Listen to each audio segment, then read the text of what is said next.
Good evening, ladies and gentlemen. This is Brock Beard from LastCar.info, and welcome to Behind the Wall, the post-race show that comes on after the race, where unofficially pending the results of post-race inspection, Christopher Bell has pulled off his first win on a concrete Bristol. Recall, of course, he won the most recent race on the Bristol dirt track a couple of years ago. So a couple different configurations, or surfaces rather, for the longtime USAC star there, and tremendous victory for him, completing a 3-race sweep of the victories in the round of 16 for Joe Gibbs Racing. And at the other end of the field, we definitely have to talk about the Wood brothers and a awful start of the year for Josh Berry, but thank goodness he's okay after a scary fire on board his car, and not the only one that we saw tonight.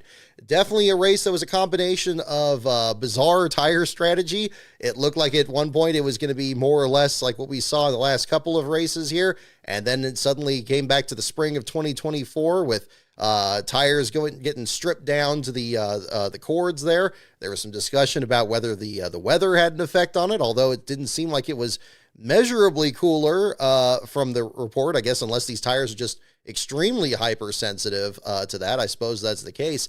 But quite a bit to talk about. We'll be talking about the Cup Series race, the Xfinity Series action, and the Truck Series deal. I got some stuff for show and tell here tonight, and we'll jump right into all that. So again, congratulations to Christopher Bell, by far not the most dominant driver in this race. Ty Gibbs, once again, had a fantastic shot at pulling off his first win after more than 100 starts in the Cup Series, driving for Joe Gibbs Racing and making his own stamp on it. Yes, outside the playoffs, but once again, as we always say here on this show, these first-time winners are always a remarkable story, and it's possible that that was going to happen. We saw him right up there in the mix when we saw the tires coming apart in the spring race last year. He was very good in that one, too, just didn't quite work out. This one here just had the right strategy, was following Briscoe onto pit road, just overcooked it there, cut the right front tire down. Disastrous. This was a race that really punished any kind of mistakes you were making. I know we talked a bit about this in Gateway last week with the bad pit stops, but here, when you had on top of this the tire reliability issues and problems for drivers just trying to stay in the thick of it without losing multiple laps, especially in the early stages of the race there, it ended up having big consequences there at the end. But again, great victory for Christopher Bell, and the DeWalt colors always seem to find a way to victory lane here, the night race at Bristol. You think back to Matt Kenseth and his many years at Roush there as well. And I have to say right off the bat, I mean, yeah, a really interesting and engaging race. It wasn't quite as chaotic as what we saw in the spring race last year, I felt. It seemed like this time, I guess because we've had that race before, we did have that period in the first stage where about 30 laps into the race, everybody suddenly realized the tires were kind of falling apart, and you had some very, very close calls and tight racing there throughout the pack. People trying to hang on and figure out, like, oh no, we got the same situation as last year. We really got to manage them. And I think a lot of drivers did a very impressive job of managing them, and the teams as well. They have to bear a lot of credit for this at the same time. Drivers like Austin Cindric, who did a very good job through a lot of this race, managing the tires and adjusting to it very well. Unfortunately, had some late misfortune with one of the onboard fires that happened there at the end of the race. I definitely have some thoughts on that as well. But yeah, I mean, again, it was compelling and interesting. I wouldn't necessarily say it's an entire throwback to. I mean, I kept getting told during this broadcast by Jeff Burton and Dale Jarrett that this was a throwback to the late 90s. We didn't need tires coming apart back then. And you still could knock somebody out of the way and bump them up the track there. In this case here, we had Brad Keselowski squarely bump the back of Christopher Bell's car, and it just pushed him further ahead. So I don't think it's necessarily a case of all things old or new again. But would I say this was a bad race? Certainly compared to the last couple here? Absolutely not. No, it was very compelling. I liked seeing the drivers make the adjustments and trying to work within this paradigm. I do think NASCAR was going overboard with the cautions, and there were reports that was more or less deliberate. from what we hear on one of the transmissions. Seth Eggert just posted this just a minute ago, and I sent this in a message. I want to make sure to mention it on here. The 137 caution laps in this race are the third most in a Cup Series race, behind the 1961 race at the Nashville Fairgrounds and 1965 at Bristol, which I think is one of the first races run at this track many years ago. 167 and 172 laps on those, 137 for the night here. So, I was interested to see the 1991 Spring Bristol race come up on there. That was a particularly chaotic spring race that Rusty Wallace won, his first win with the Penske team there when he made the move from the Blue Max effort. And they had some confusing pit rules on there as well. I believe NASCAR Classics posted it this week. So definitely check out the NASCAR Classics page if you haven't. And if you're looking for something to watch on Sunday, I think that's one thing to recommend there as well. But definitely a chaotic race. Definitely interesting to see how things were working out. But it wasn't complete chaos. I'm glad that there was an element there where you could see some drivers make some moves. Brad Keselowski drove a very smart race. I think a race like this, where you do have some tire strategy working into it. Of course, he won his most recent race at Darlington. It really plays into the veterans' hands. And I think that, he was in and around the top 10, seemed like for most of the night.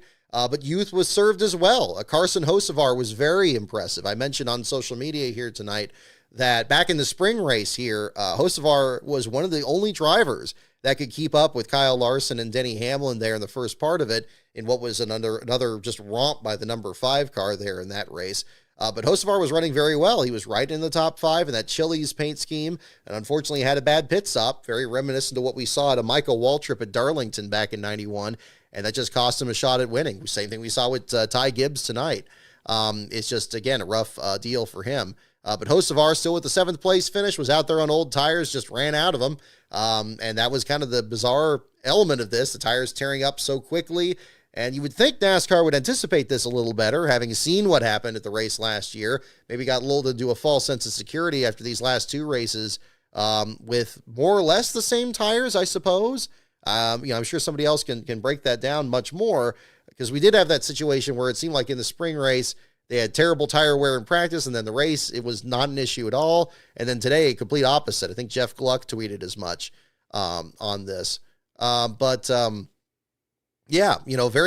much an unusual one. But I liked that it had a little bit of different elements, had different phases to it. It had the teams make the adjustments and show why these are the best drivers in the teams in stock car racing, that they can make these adjustments and really kind of work with it there. And I thought that was impressive. Zane Smith, 3rd place finish. I believe that's got to be a career best for the Talladega pole sitter.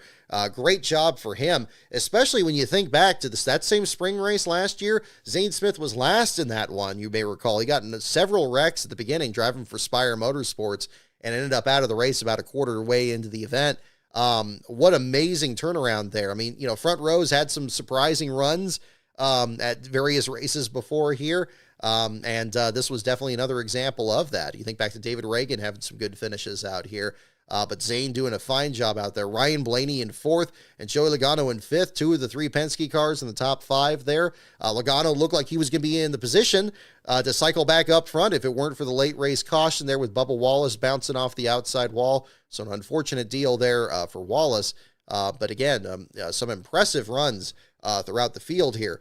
Can't mention impressive runs and not mention Corey Heim. Very early in his Cup career, failed to qualify at the Chicago Street Course earlier this season, and driving that 3rd entry for the 2311 program. Did not pull off the Truck Series win back on Thursday, and we'll talk about that in our Truck Series portion here of the show tonight. But regardless, a fine showing out of him.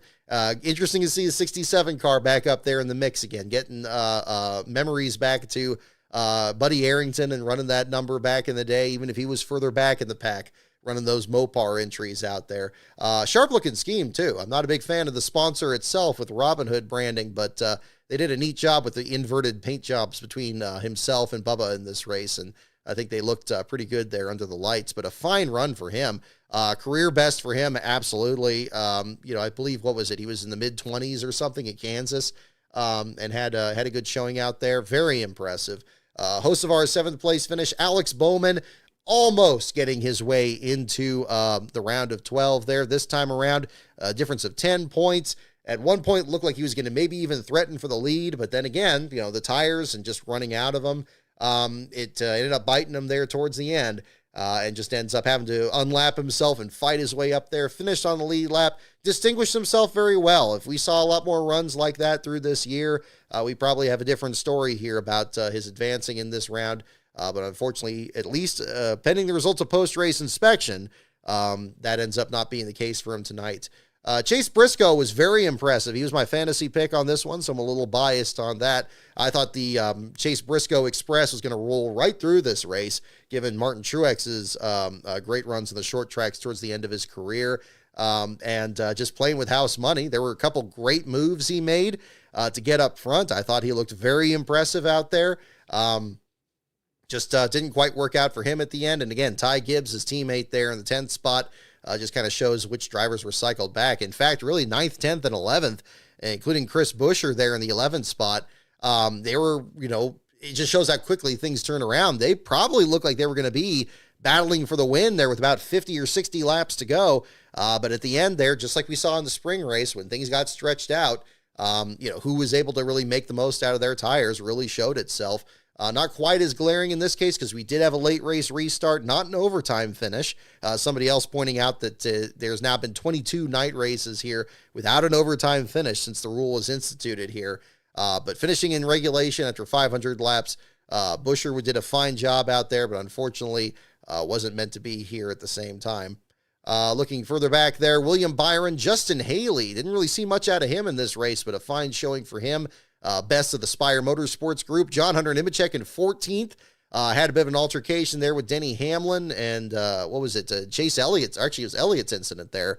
I guess that was one of the big points of controversy in this race. We'll touch on that there, too. And Tyler Reddick, rounding out your top 15. 13 cars in the lead lap. Haley, the last of those. Nemechek in the lucky dog spot as the checkered flag dropped there. Unfortunate deal for Chase Elliott. He ends up at the other end of the field there. Again, I think with the difference in speeds that we saw in this race, I'm surprised, given the number of cautions we had and the number of, bumping and banging that was happening out there, that we didn't see more situations where the difference in speed was causing accidents. There was a lot of apprehension after the ARCA race back on Thursday about back markers out there running very slow and drivers having to thread the needle to get around them. But regardless, I think that, the Chase Elliott one was probably one of the few incidents where it seemed like that was directly responsible for it. I think Elliott dropped in line, probably anticipated that traffic wasn't going to be quite as fast. Nemechek seemed to jump out of the throttle there. Hamlin got in the back of him, and it was just a chain reaction, just drove Elliott into the fence there, and an unfortunate deal for him. One of the few rare missteps that Elliott's had this year. I think he's had probably one of the most consistent seasons, certainly towards the front of the field. Didn't get the regular season championship, but was looking really good, through so much of this year and just looking very solid up there at the front of the field, even with not getting the most wins or anything like that. In a traditional championship format, we'd be talking much more about him and keeping that consistency going. Used to be back with a full season championship. This was the big obstacle that you wanted to just come out of it with a good run. If it was a top 10 or whatever, a lot of times championship contenders didn't seem to win this race as much. At least not in the same year that they won the championship. You had a lot of other guys there just trying to get good runs. I remember Dale Jarrett getting in a big wreck here in 99, which was one of the very few accidents he really had that year. And even then it wasn't a DNF. So kind of a similar story here too. But unfortunately for Chase Elliott, it is a DNF and in fact a bottom 5. Very rare for him. But that incident knocking him out of the race after 311 laps. Daniel Suarez still trying to figure out exactly what happened there. A bit of an altercation between him. I think, was the Denny Hamlin accident he was involved in? There was something where he got banged around there and ended up pulling behind the wall. So another unfortunate run after an equally disastrous outing over at Gateway last week that kept him in the back of the field. AJ Allmendinger, heartbreaks for him, winning his first pole in more than 10 years, his first pole on an oval in 13 years. Great effort for the colleague team, which has been kind of, chicken or feathers this whole year.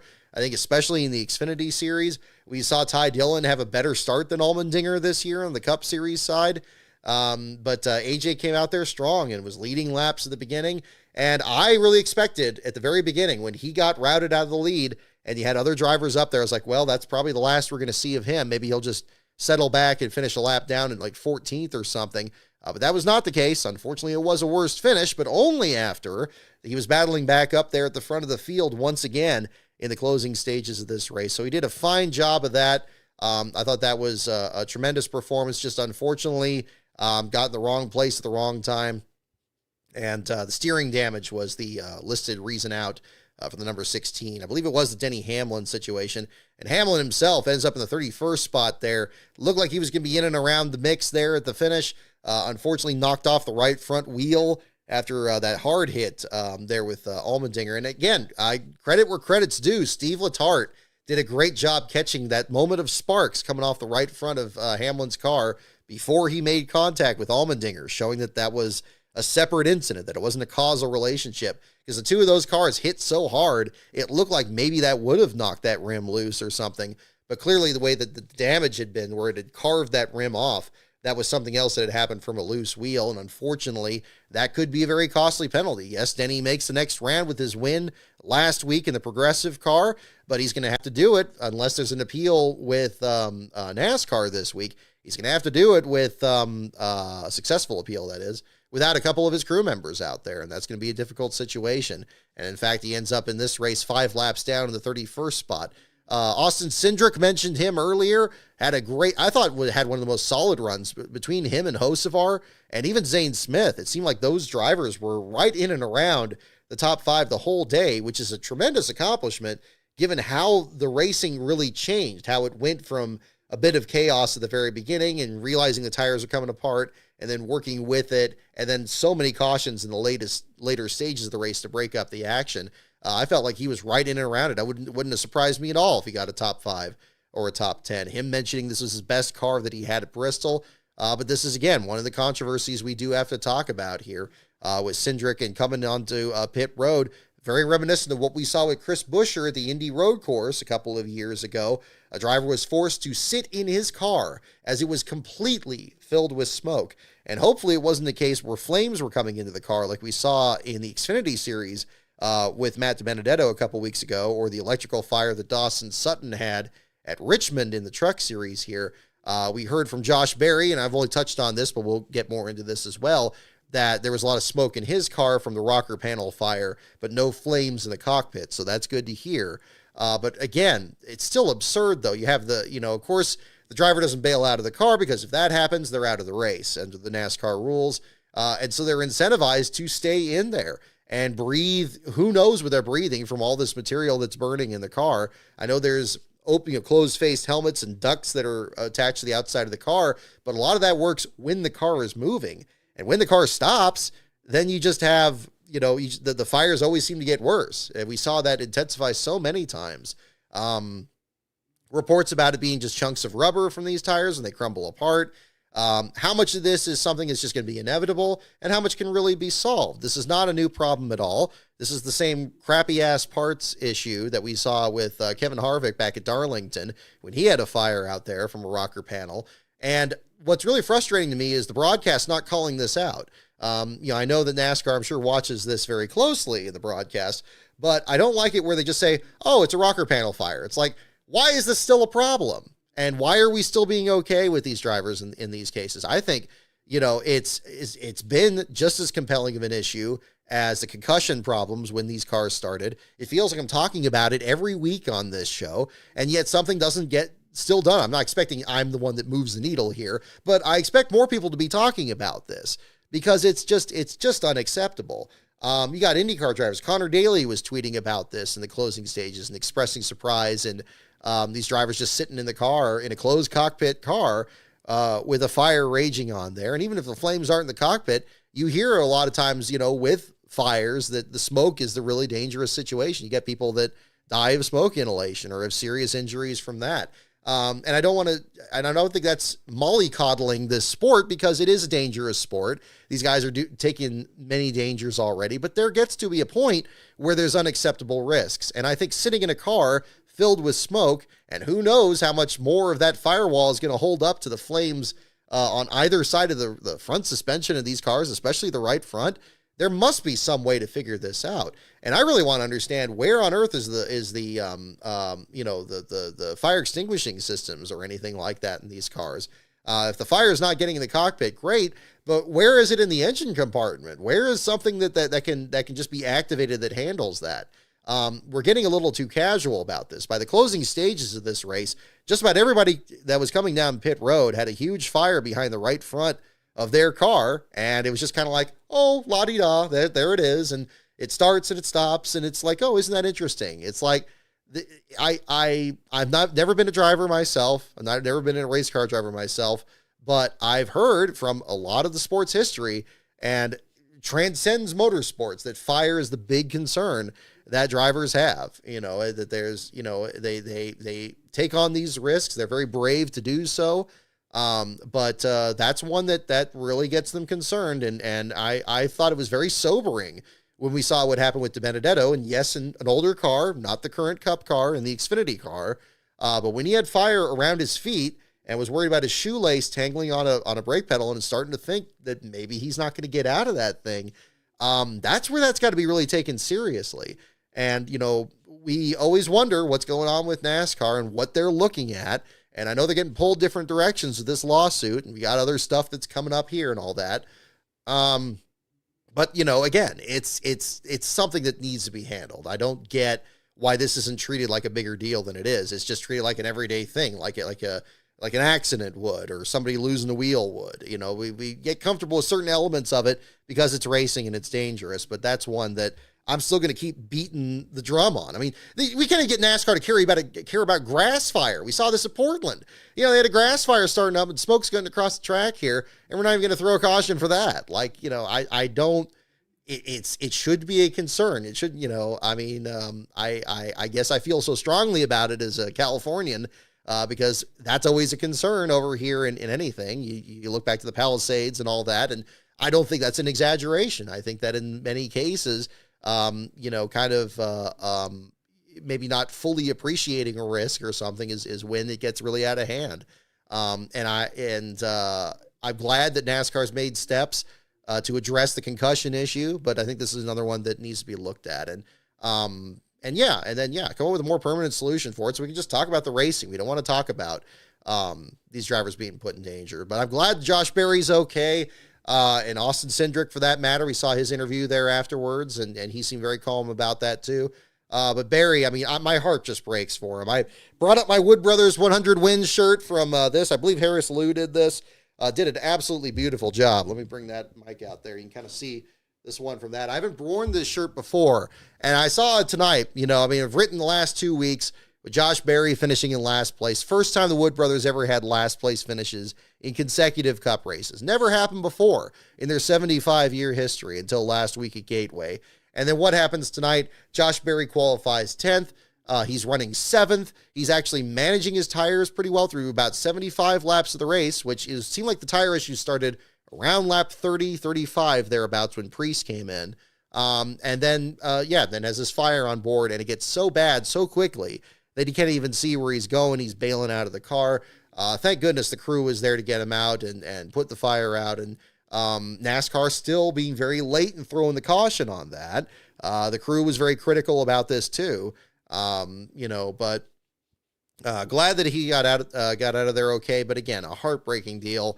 The first time the Wood Brothers ever finished last in 3 consecutive races, the 5th time in NASCAR Cup Series history that a driver has finished last in 3 consecutive Cup races, and the first time that has happened in 5 years. You think back during the COVID era when we had all those multiple races a week. You may recall back in that July that Ryan Preece was going through a very difficult stretch in that 37 car, finished last in 3 consecutive races, and that streak was actually ended by his teammate, Ricky Stenhouse Jr., who himself had an electrical fire on a car, the old generation car, the following week. So that was a very difficult stretch there as well. The other examples of it, I can pull up the feed on that because no other driver has ever actually finished last in 4 consecutive Cup races. And we now go into New Hampshire with the possibility, once again, for this fifth time in the sports history of that potentially happening. Pulling up the statistics here, the first time was in 1960. G.C. Spencer, who eventually became involved with Morgan McClure Motorsports when they started up in the Cup Series. Good to see Larry McClure get his flowers there as well, with the honor on Parker Kligerman's truck there on Thursday's race. They carried the little number 4 there on the B pillar. I think they did a fine job with that. But G.C. Spencer was the first driver to get 3 consecutive Cup last place finishes. The next race was the 1960 Southern 500, in which he finished 22nd in that race. Did not happen again until 2009, during the era of the start and park drivers. Dave Blaney, driving for Prism Motorsports, had 3 finishes in a row in 2009, and that streak ended over at Loudon with some issues there, finishing 42nd out of 43 drivers in that case there, completing 23 laps. Tony Raines, who was competing for the last car championship at that time, ended up getting the last place finish, ended that. And then Max Pappas very nearly got 4 in a row in 2010. Sears Point was one of those when he got involved in a big wreck driving the Geico entry, the old Geico Toyota. Ended up beaten by Joe Nemechek at Chicagoland there in mid-July. That ended that streak. And then, of course, the Ryan Preece deal. Preece's streak ended at Kansas, finished in 34th position, this out of 40 cars there. So very close to it in the past. A big thank you to Bowser Jr. XD for double checking my stats there on that as well. Able to get that corrected there. I had another streak I guess I was looking at for Blaney in his career as he was climbing up the last car standings there very early in doing the articles back then. But that was certainly the case. So this time around, deal with the Wood brothers. I think that's probably one of the things we certainly weren't expecting. Of course, at Bristol, I was kind of starting to work on this article there during the race here and just bringing up that, Josh Berry in the race last spring when the tires were coming apart before that happened. Or you may remember Berry started outside pole in that race for Stuart Haas, driving that Sunny D car, led 25 laps, looked like he was going to be doing pretty well. And, unfortunately, just dropped back at that point. But again, probably one of the only flashes of brilliance that he had in the Stuart Haas team before the team started shutting down, scaling back, and put him in kind of a difficult spot there. But he's got nothing to hang his head about. He still had a tremendous year this year. I expect he's going to be strong in Vegas when we get there in a couple of weeks regardless, because he's just had for whatever reason, he's figured that place out. Was very good there in the Xfinity Series. Won a race out there in Michael Annette's car. Won for the Wood brothers here too. I think it's going to be something that's going to be very interesting here in a couple of weeks. So hopefully they can still finish this year on a high note for their 75th anniversary season there. So a rough deal for him. Rough deal also for the other drivers eliminated from the playoffs. We mentioned Alex Bowman and Josh Berry. What is it also? It's Austin Dillon and Shane Van Gisbergen.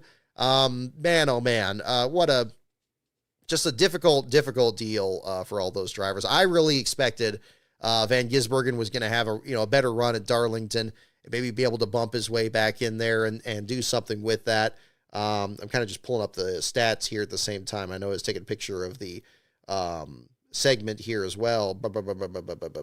There it is. Yes, it's just showing the drivers that are still in there as well. But again, Van Gisbergen is still, nothing to hang his head about either. I mean, certainly not from his dominance of the road courses this year. And honestly, his improving performance at the ovals. That's where I expected him to be really good at Darlington. Maybe not win the race, but maybe still get like a top 10 or something, kind of stay in the fight and set the tone early there. But man, they just had a real bad race in that one. And then was very aggressive at Gateway, and that didn't pay off for him either, and ended up further back in the pack. And then not really a factor in this one after a couple of spins at the same time. And then Austin Dillon, this being a Bass Pro Shops race, you think of it more with, the sponsorship with Chase Briscoe for how good he's been in the last few weeks. Dillon ends up at the 28th spot there, 4 laps down, looking for Van Gisbergen in the results here too. Where was he? 26th, 3 laps down there for Van Gisbergen there as well. Again, not quite in the cards here this time around. But again, I'm going to be very excited to see what Van Gisbergen does on the road course, the ovals going forward. Certainly on the road courses, of course, he's always going to be one to watch. Although over there, he's going to have his hands full with Connor Zilic getting into the Cup Series. But regardless, I mean, his performance on the ovals, I think, is much better now. than it was the first part of the year. I don't think he's maybe necessarily the most improved driver in the Cup Series this year. I think that might be a bit premature. I'm not sure who I would really give that award to in the Cup Series circuit this year. I think the Xfinity Series, it's certainly William Sawalich for his turnaround since July. But I don't know, maybe Ryan Preece. I don't know. It does. I don't think there's one that really stands out. We still had other drivers that are really trying to kind of figure things out here at the same time. But regardless, it's going to be not the first last place finish for the Wood brothers at Bristol, interestingly enough. In 1986, they switched the car number to the number 7. Actually, I think it's on this shirt here. It shows the different car numbers on one side. Where was that? I know that's on part of this here. I was looking at that earlier. There it is. Yeah, kind of on this blue portion here. So the 21, 7, 121, 41, and 16. This is what made it so hard to kind of track that statistic last week at Gateway about if they got consecutive last place runs, see if it ever happened with their other numbers that they've run over the years here. But the number 7, back when they had the sponsorship from 7-Eleven and Kyle Petty on board, there's a humorous video that got posted, I believe, last week of the marriage ceremony that was set up there. It looked like was a Humpy Wheeler production there between the Petty family and the Woods when Kyle Petty drove for the Wood brothers for a few years. But that started off with the 7-Eleven sponsorship. And I think it was Dave Fulton and those folks that were behind that and run the number 7 car out there. It's kind of incredible to think of the Wood brothers changing their number. Never mind changing their paint scheme for the ones that they've run the last few years, but that was the case back then. And in 1986, during that period, they had a last place run with an engine failure in the night race at Bristol that year. And that's the only time the Wood brothers have finished last, but the 21 had not finished last in a Cup race at Bristol until tonight. So an unfortunate deal. Also, to kind of put a pin in the discussion about the fires on board these cars, the third time since last season that a driver has finished last because of an onboard fire. You think back to last year, there was Ryan Preece with fire in the foam on the door of his car at Dover, and then Daniel Suarez at the Daytona Night Race, where it was a spilled fuel spreading to the rear of his car at the Daytona Night Race that took his Coca-Cola machine out of that event. So there has been a couple of different situations there at the same time.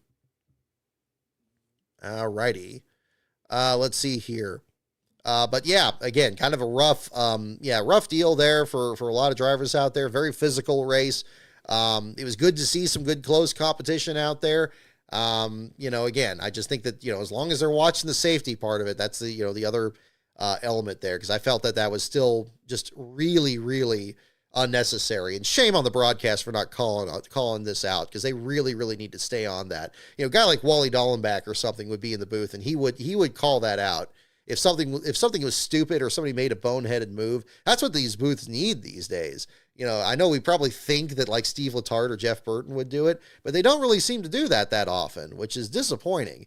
You can't just kind of just let it go by or something there. I'd love to see, just a little bit more honesty in there a bit. And I think there's some things that just visually don't look right that we just kind of take for granted here, which is really disappointing. Other drivers throughout the field, Austin Hill was the other open entry that was in here besides him and between Fincham and Corey Heim. Well, I guess the only open part-time entry that is. Of course, the changing with the lawsuits since then. But Austin Hill in the 25th spot got in the back of, I believe it was Ty Gibbs after he overshot pit road, but still able to finish the race under power. 3 laps down the 25th spot there. Wasn't really an issue in this race. Didn't seem to get in any trouble out there. Just logging some laps in the next-gen car for whatever the next phase of his career is. Can't really find any fault with that there at the same time. Looking at some other runs here that are a little bit surprising. Riley Herbst up in the 18th spot there, finished 1 lap down. Seemed like he had a couple incidents at the very beginning of the race, but a decent recovery there for him, for one of the rookie contenders out there. Kyle Busch in 16th for the Lucas number 8 car. I always call it the Lucas Mucus paint scheme whenever I see that branding out there. It seems like he has his best runs in that paint scheme, not just his Fontana win in 2023. I apologize. You'll hear the snoring in the background. We got Badger down here off camera. We'll probably show him again a little bit later in the show here as well. But again, yeah, solid Cup race, though. I mean, Christopher Bell just kind of capitalizing on it right when he needed to, getting in the right place at the right time, and decent shakeout there for him, leading just 2 laps. I'm actually looking at the lap counter here. I was looking at the raw feed that didn't have this right up front. But yeah, just led 2 laps, getting there right at the end. But again, comes home with the trophy there. Great effort for him. Ty Gibbs led 201 laps. Chase Briscoe led 127. Between the two of them, leading a majority of the event there. Looking further back, Allmendinger with his 24 laps led, kind of similar to Josh Berry last year. Hamlin leading for 3. Cindric leading for 10. Stenhouse for 5. Bubba for 12. Bowman for 5 as well, and Ryan Blaney for 30, those being your lap leaders in a scrambled order here throughout the field there as well. Again, yeah, I'll tell you what, I mean, I'll take what we had tonight over what we've had in the last couple of Bristol races, where it just looked like Kyle Larson wasn't going to be up there.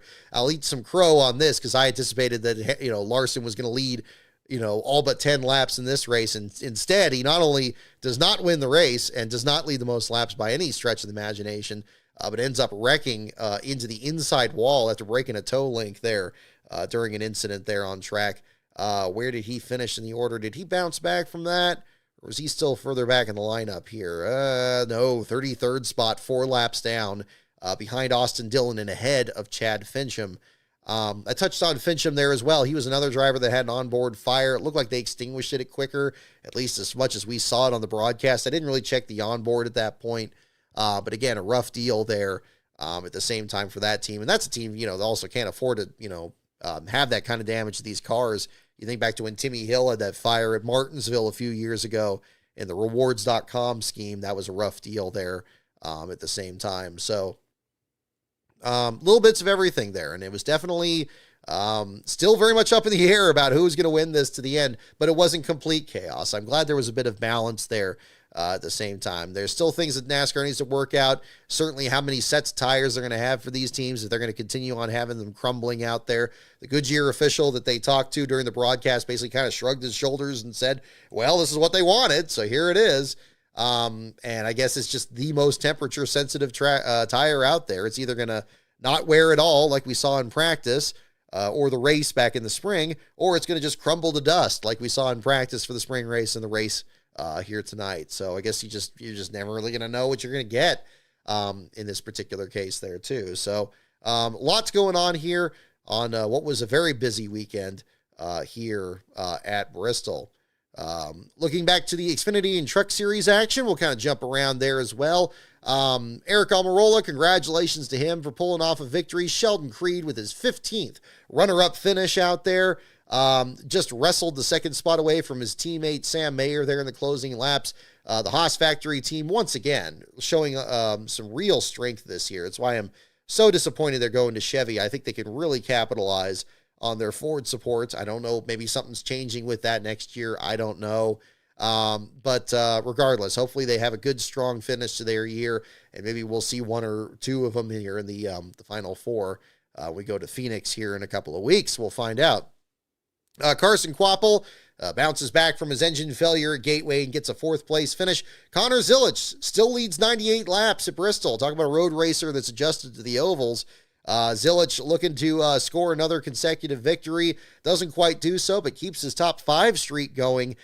Still running at a record pace. It is tremendous what that kid has accomplished there through injuries on top of that and inexperience. Getting used to these cars. He's taken to him quicker than we've seen in a very long time, and it's something that is so enjoyable, and we should all certainly be enjoying. But this time around, Almirola gets the best of it there, pulls off the victory there. Some great racing at the end of this, too. That felt much closer to maybe not a traditional race where it was a single groove Bristol race, but probably the best you can get out of a multi-groove Bristol race. Everybody running different lines and just battling up there, right to the stripe. I thought the last few laps of that one in particular were very exciting. First part of that one, ended up having a bit of drama at the back of the field there too. I do apologize for not doing the full race reviews or the live tweets for the Truck Series and the Xfinity Series. This is always a very tricky weekend to cover on the schedule, kind of right there with the Daytona weekend, with the Xfinity Series being on Friday and the Cup Series on Saturday. This one, stretching it back into Thursday, is always tricky to kind of work around there with everything. But I was able to kind of do some coverage remotely. That's how I was able to get the articles done there for both the Truck Series and Xfinity Series. If you haven't checked those out, you can check those after the show here tonight at lastcar.info, and you'll get the full write-up on that. Turned out to be pretty competitive battles at the back. I kind of hate that I missed out the opportunity to give you that news a bit more efficiently there, especially on the Xfinity side, and the tremendous effort out of Ryan Ellis and the Mario Gosselin effort out there. We had a bit of battles there at the back of the field there between a few different drivers. Logan Bearden and other competitors there at the back of the field trading the spot. Kyle Sieg with an early spin, but Ryan Ellis ends up going behind the wall with a oil leak. They thought it was a water leak at first, found out it was oil. They had to try to trace the leak back. He lost several laps and came back out onto the track. By that point, Sammy Smith had dropped out with a blown engine, a troubling deal for the JR Motorsports effort. After Carson Kvapil's blown engine, you get Sammy Smith losing an engine also very early, 56 laps into the race. He's declared out of the event. And really at that point, Ellis is just trying to catch up, and it looked like he was going to be able to get up there and climb out of last place. And I think the Gosselin effort and the driver were doing the best they could and trying to get back up there. Unfortunately, they had more oil leaking from the car, had to go to the garage a second time, made more repairs. There were about, I think, 17 laps at this point behind Sammy Smith at the time. We're catching back up, got up back out there a second time. We're still whittling the laps away. At this point, I was kind of listening to it on the radio on the way back because I thought, okay, well, when I get back, I'm going to see that Ellis got past Smith. I'm already kind of thinking in my mind, I'm going to write a Sammy Smith article here and describe Ellis's rally, and we'll kind of look at the laps there. But I get home, I watch the last like 30 laps or so of it on TV, and I see Ellis is still there in last place, and he missed it by one lap. Just a heartbreaker there. I think for these drivers, and I haven't really asked them this question, maybe it'll be something to come up here, that, a DNF is a DNF. Not being able to make it to the finish is one thing or another. Last place finish doesn't seem to register that much differently, I would think. But in this case here, just comes just one lap short of even getting on the same lap as Sammy. Of course, he would have had to run 2 more laps to actually get out of last place there. But again, I think they still did a tremendous job, and I'm glad I was able to at least track what was happening on the radio and discuss that in the article there too, because I think that was really a very interesting battle that was happening at the back of the field there, and unfortunately just didn't quite shake out. First time that an Xfinity Series driver has finished last because of an oil cooler issue. It was really interesting to hear this team really discuss how they were going to try to make this repair. They were looking at different caps. They were looking at O-rings, trying to just kind of cap the oil cooler off. The centrifugal forces, I guess, apparently caused more of the oil to come out. They didn't even have extra quarts of oil. They had to get it from some other team out there. They couldn't find more on the hauler. It was just a mess out there for those guys, which is a tough break as they had this beautiful new paint scheme there for the New Solutions sponsorship, the black and blue colors out there.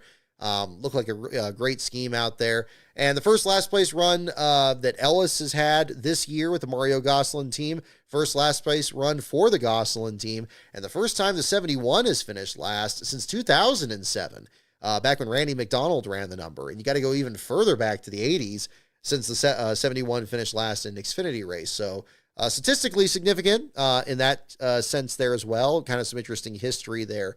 But a very interesting deal to back. I think it just shows, how interesting it is to cover what's happening at the back of the field and just tell you what's going on and try to piece it together as best as I can here for you guys. Sometimes it's a bit easier than others.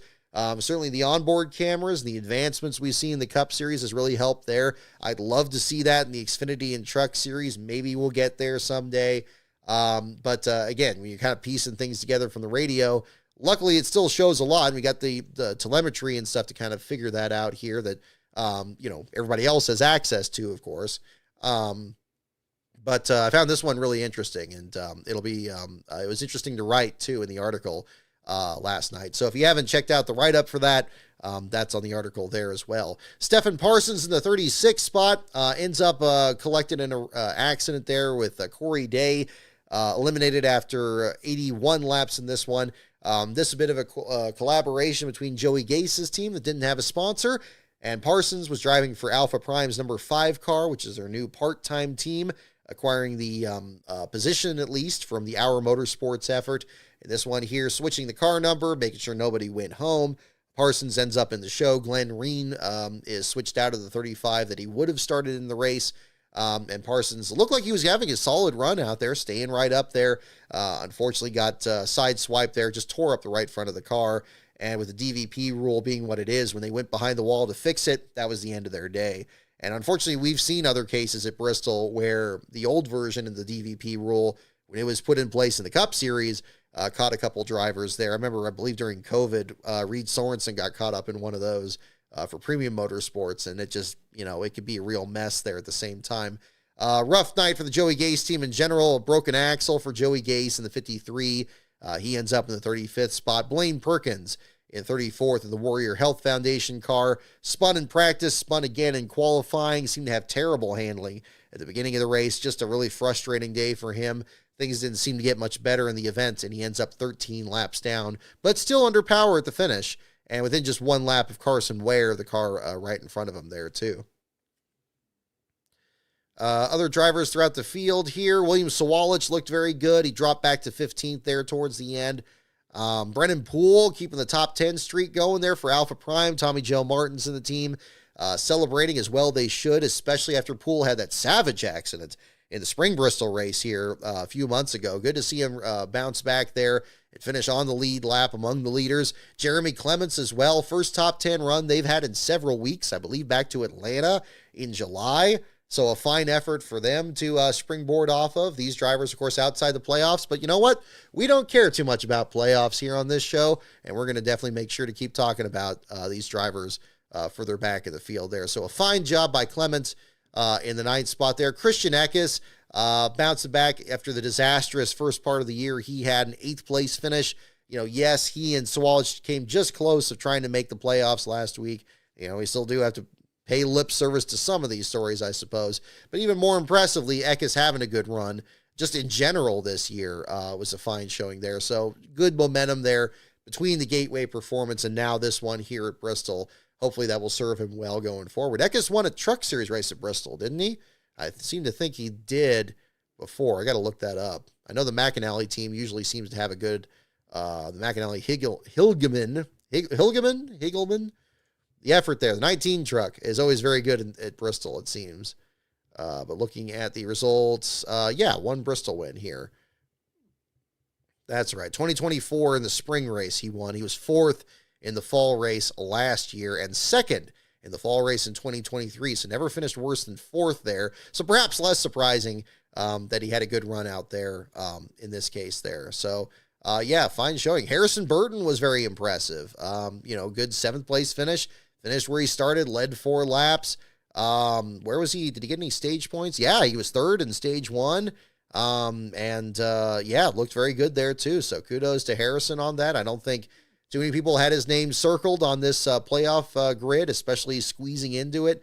It seems like the drivers that find their way in there at the last minute is, kind of a different deal there. But, I think did a fine job out there. Brendan Butterbean Queen made his Xfinity debut. 7th different driver in the last 7 races to drive the number 11 there for the colleague effort since Josh Williams parted ways with the team.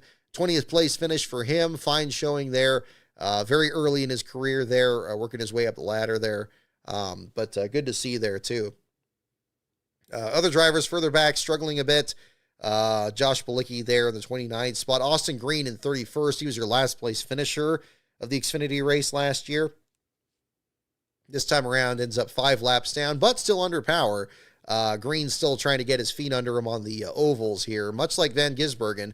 Has been very, very impressive on the road courses. I would expect he would continue to be coming up here as well.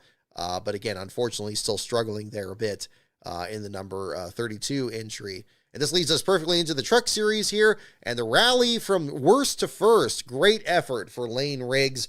Coming back from that first lap spin, tangle with Corey Day, the very beginning of the race, gets to the back of the field. Didn't quite get in last place. There was a bit of the tail of the field was kind of strung out there a bit. between Caleb Costner, Norm Benning, and Clayton Green being at the back of the field there. But Lane ended up about 35th spot there and began his march through the field.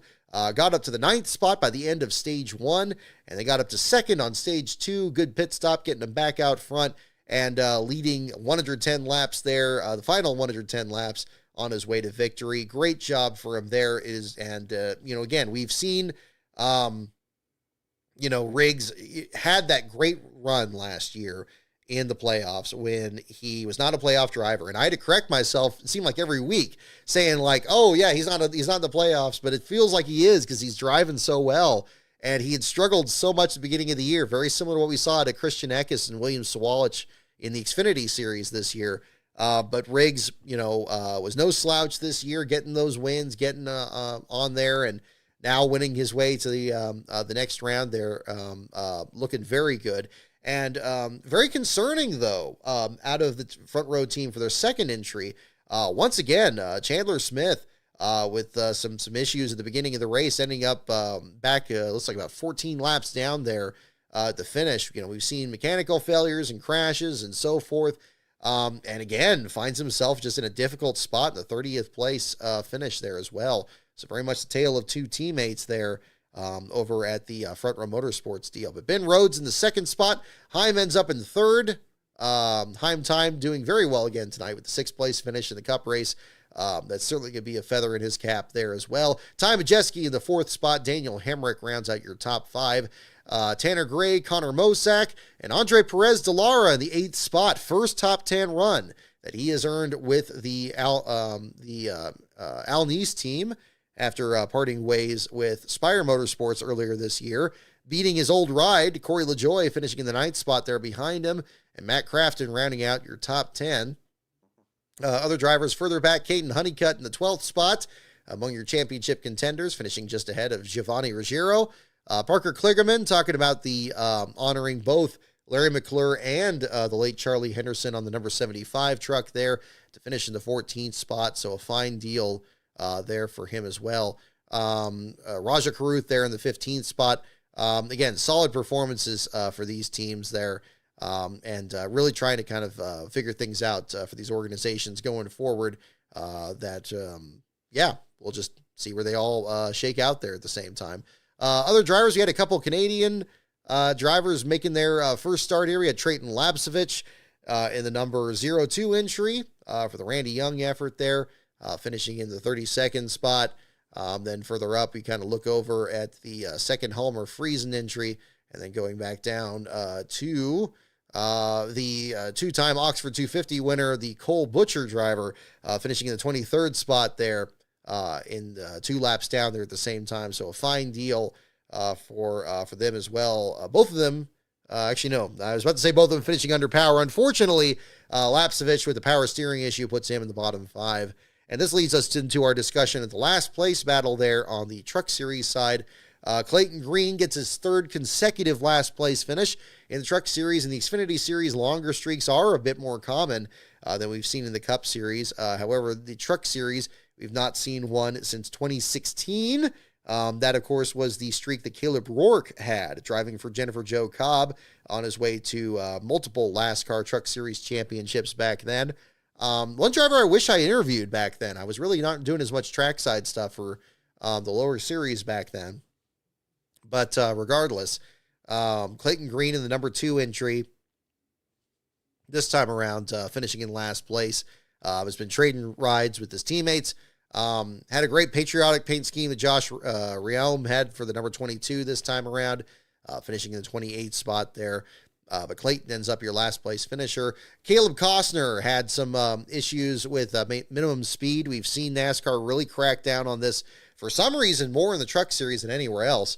We didn't really see that so much in the Cup Series race tonight. We didn't even seem to have too much of it in the ARCA race the other night there as well. We saw some very slow traffic out there, which again is very challenging. I'm not as distressed about that. I think that's just part of the challenge of it and showing these leaders have to navigate their way through traffic. I think I was pretty critical of William Sawalich back at Rockingham this spring when he didn't clear, Catherine Legg at Rockingham very well in the first corner. knowing that he's so experienced in ARCA from having to go around lap traffic so much in faster equipment. It seemed like that was going to be something he's going to be very good at, but it wasn't the case in that particular example there. But in this case here, Caleb Costner and Norm Benning, Costner in the Mike Harmon truck, Benning, and of course, in his own number 6, sent back to pit road a couple of times. Benning caught with a commitment line violation there for the number 6, and ultimately pulled behind the wall at that point. We're trading the spot a couple times. I appreciate everybody following up on that too. I had a good discussion there with someone there as well, making sure I had the right information about how many times Costner was back out there. I could just tweet him about that too. I haven't really contacted him on this, but from the radio traffic and the leaderboard, it looked like there were a couple times they were, kind of on slightly different strategies, and ultimately ended up 2 laps separated here with Costner in the 35th spot and Benning in 34th. But again, a rough deal there for the Josh Riom effort, the Riom brothers effort. Now this time here, the 2 didn't even have it. It says it's Ariel Titans' sponsor, which is the same sponsor the 22 has that Josh was driving, but it's just a plain black truck this time around at Bristol, but kept all the fenders on it. And, we'll see if things turn around at New Hampshire next week when they join the Cup Series for the action there as well. Do we have a call on inspection already? Sounds like we do. Big thanks, Nick Brown, as well, for your message. So we'll jump into that. Oh, Badger's snoring over here. I'm sure that's picking up really clearly on the microphone, but we'll push through that there as well. Let's see here. Going back. Hang on. Okay. Lost track of what I was going to look for here. There it is. Yes, 2 minutes ago, Bob Pucker is tweeting this here. Cup Tech complete, no issues. Bell is the winner. Round of 12, the quarterfinal round is set. So congratulations to Christopher Bell. And it is indeed 3 consecutive last place runs for Josh Berry. First time a driver, I believe, has finished last for the entire any round in the playoffs. Come to think of it, I don't think it's just the first round. I think any of them in that one since, I guess what would be 2016, 2017. But regardless, yeah, just a frustrating deal for those guys. Hopefully they can, again, it'd be great if Las Vegas were next week, because I think they'd be right up there and one of the guys you have to watch. New Hampshire, I'm not so sure. But we'll find out. I mean, if it ends up being 4 in a row, I don't know if I'll wear this shirt again, maybe not, but we'll find out in that case too. But again, Cup Tech complete. This just about 2 minutes ago from Pogress's page here. No issues, and the round of 12 is set. So we do have the 4 eliminations there with Alex Bowman, Austin Dillon, let's see, Shane Van Gisbergen, trying to do this from memory, and Josh Berry. There you go. So there's your 4 right there as well. So we'll see what the story is coming next week. New Hampshire is going to be a very quick race. 301 miles around there goes by very quick, kind of like what we had at Gateway last week. It's going to really shuffle the order up there. I'll be interested to see how the trucks handle the track. They haven't been there in a while, if I remember correctly, but that'll be another story there at the same time. Looking through more of the results here. Yeah, that's kind of more or less all I had on that at the same time here. So we already have that. Let's see. Alrighty. Good video from Steven. Big thanks to a lot of people providing some great pictures this weekend, as always. Steven Toronto posting some great video there, including this of, I'll repost it just now, of a Polish victory lap that Christopher Bell did before his burnout. So that's pretty cool there at the same time. Yeah, no Xfinity at New Hampshire. Why? I don't know. Probably because Christopher Bell would just win it too easily. I tell you what, for an early favorite for next week, I can't imagine Christopher Bell would not be in your lineup because for whatever reason, he's got that track just figured out. And now that Truex is retired, he's probably arguably the best driver that comes out there. Denny Hamlin's very good there. Brad Keselowski's had some good runs there too. But man, he's going to be tough, and he's going to be just loaded for bear. And if he can punch his ticket to the round of 8, he got that on top of it. The incentive is certainly there too. What are the next rounds that we have after that? Is this we got Kansas, right? We got Kansas after it, and then is it the Roval? No. Or is it? Hang on. Yeah, Kansas and the Roval. That's right, because we're heading up to October here. It's Vegas, Talladega, Martinsville for the round of 8. Okay. So, yeah, I mean, my goodness. I mean, I have a feeling Bell doesn't want to leave it up to Kansas. Well, I guess it was Vegas that he had where Joey Logano beat him to the finish there in a race that looked like Bell was going to win easily. It just didn't quite work out there at the finish. But that'll be for another day. So we'll find out on that. Actually, that one's going to be on my birthday for Vegas, so that'll be cool. We'll see how that checks out. Let's see here. Yeah, okay, so we got New Hampshire next week. Alrighty, so definitely a change of scene on that at the same time. I do have some other stuff. I know we had kind of a rushed show last week. Unfortunately, the driver interview I was hoping to do last week did not go through. I didn't. I got him on I called up right after I was on the show here, and we had that. It just didn't quite work out. So that one, I don't want to reveal too much information on that because it's a longer term project. We're not close to really, not quite ready to be done with that one yet, but hopefully I'll have some more information. I will say on that subject, though, that I do have another video that is going to be coming up to the channel next week. And if you're already in the Patreon at patreon.com/LastCarOnBrock, you've already seen it. This is going to be, and I'll go ahead and reveal it because I'll at least mention it here on the show for you guys here, that it's going to be another Rise of the Field Fillers episode. It's not quite the Greg Sachs episode. That one is still being edited. I actually just recorded another line for it just today. But it's going to be a bonus episode from Competitive Edge Motorsports. Now, you may recall, I know it's been a very long time since I did that last episode. I think it came out in December last year. When I did that episode, I wasn't able to get a hold of anybody on the team. I contacted about 4 or 5 different people, tried to get a hold of this person that knew that person.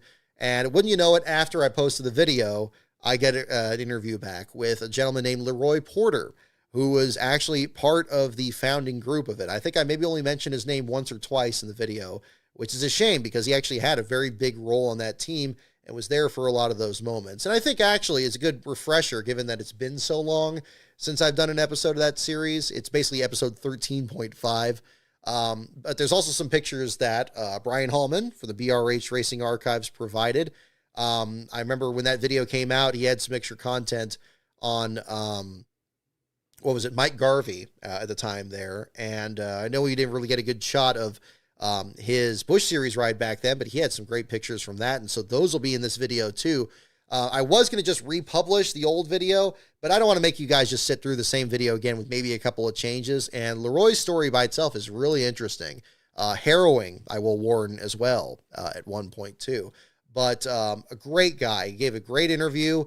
It was months ago that we did this. I've been meaning to get this one done. I just got sidetracked with the Cartoon Network and the Kenny Irwin videos, but finally had time to get that one finished. And we'll have that up there for you guys as well. So it'll be a shorter episode, but it will be an interesting one too. And I think it'll be a good follow-up for those of you, especially if you're a big fan of Rise of the Field Fillers. It'll give you some more information on that team as well. And you'll meet another member of that group. So that's going to be something interesting. Andrew, I got your question there. I'm going to the Vegas race. Unfortunately, not this year. Maybe next spring. We're still figuring out 2026. But yeah, it won't be the Vegas race this year. I don't think that's going to happen. We're kind of putting our focus more on Phoenix. I got to save up my vacation hours at work, and I just don't have enough to stretch for those two, and I don't want to get in trouble about that. So we're just going to do Phoenix this year, and then we'll start fresh next season and see how things go. So that's going to be the big focus going forward there as well. Let me get my notes because I know I have a couple other things from this week. Oh, yes. Okay. So I got a couple other notes here from this week. I'm kind of doing them in reverse. I guess there's not really any particular way to do it. We'll do some trivia here on the show here in a little bit. We'll stick around on that. And I do have some other stuff on this here too. So if you want to stay around here for this, we'll definitely have some more to cover here on the show tonight. So a couple bits of news came out, very interesting this morning with the slides that were shown about the gold codes. I'm glad I kind of sat on this story from last week when I wasn't sure what was going on. Hamlin putting it forward as a means of vertical consolidation. Am I surprised that NASCAR had a list of contingency plans that what would happen if there was a driver's strike either during a race or before the race weekend or anything? Honestly, no. Because I mean, first of all, you got a sport that's based on, it's been anti-union from the start, and you look back at the 1960, the 69 Talladega race with the issues over the tires and how they just filled the field with everybody else.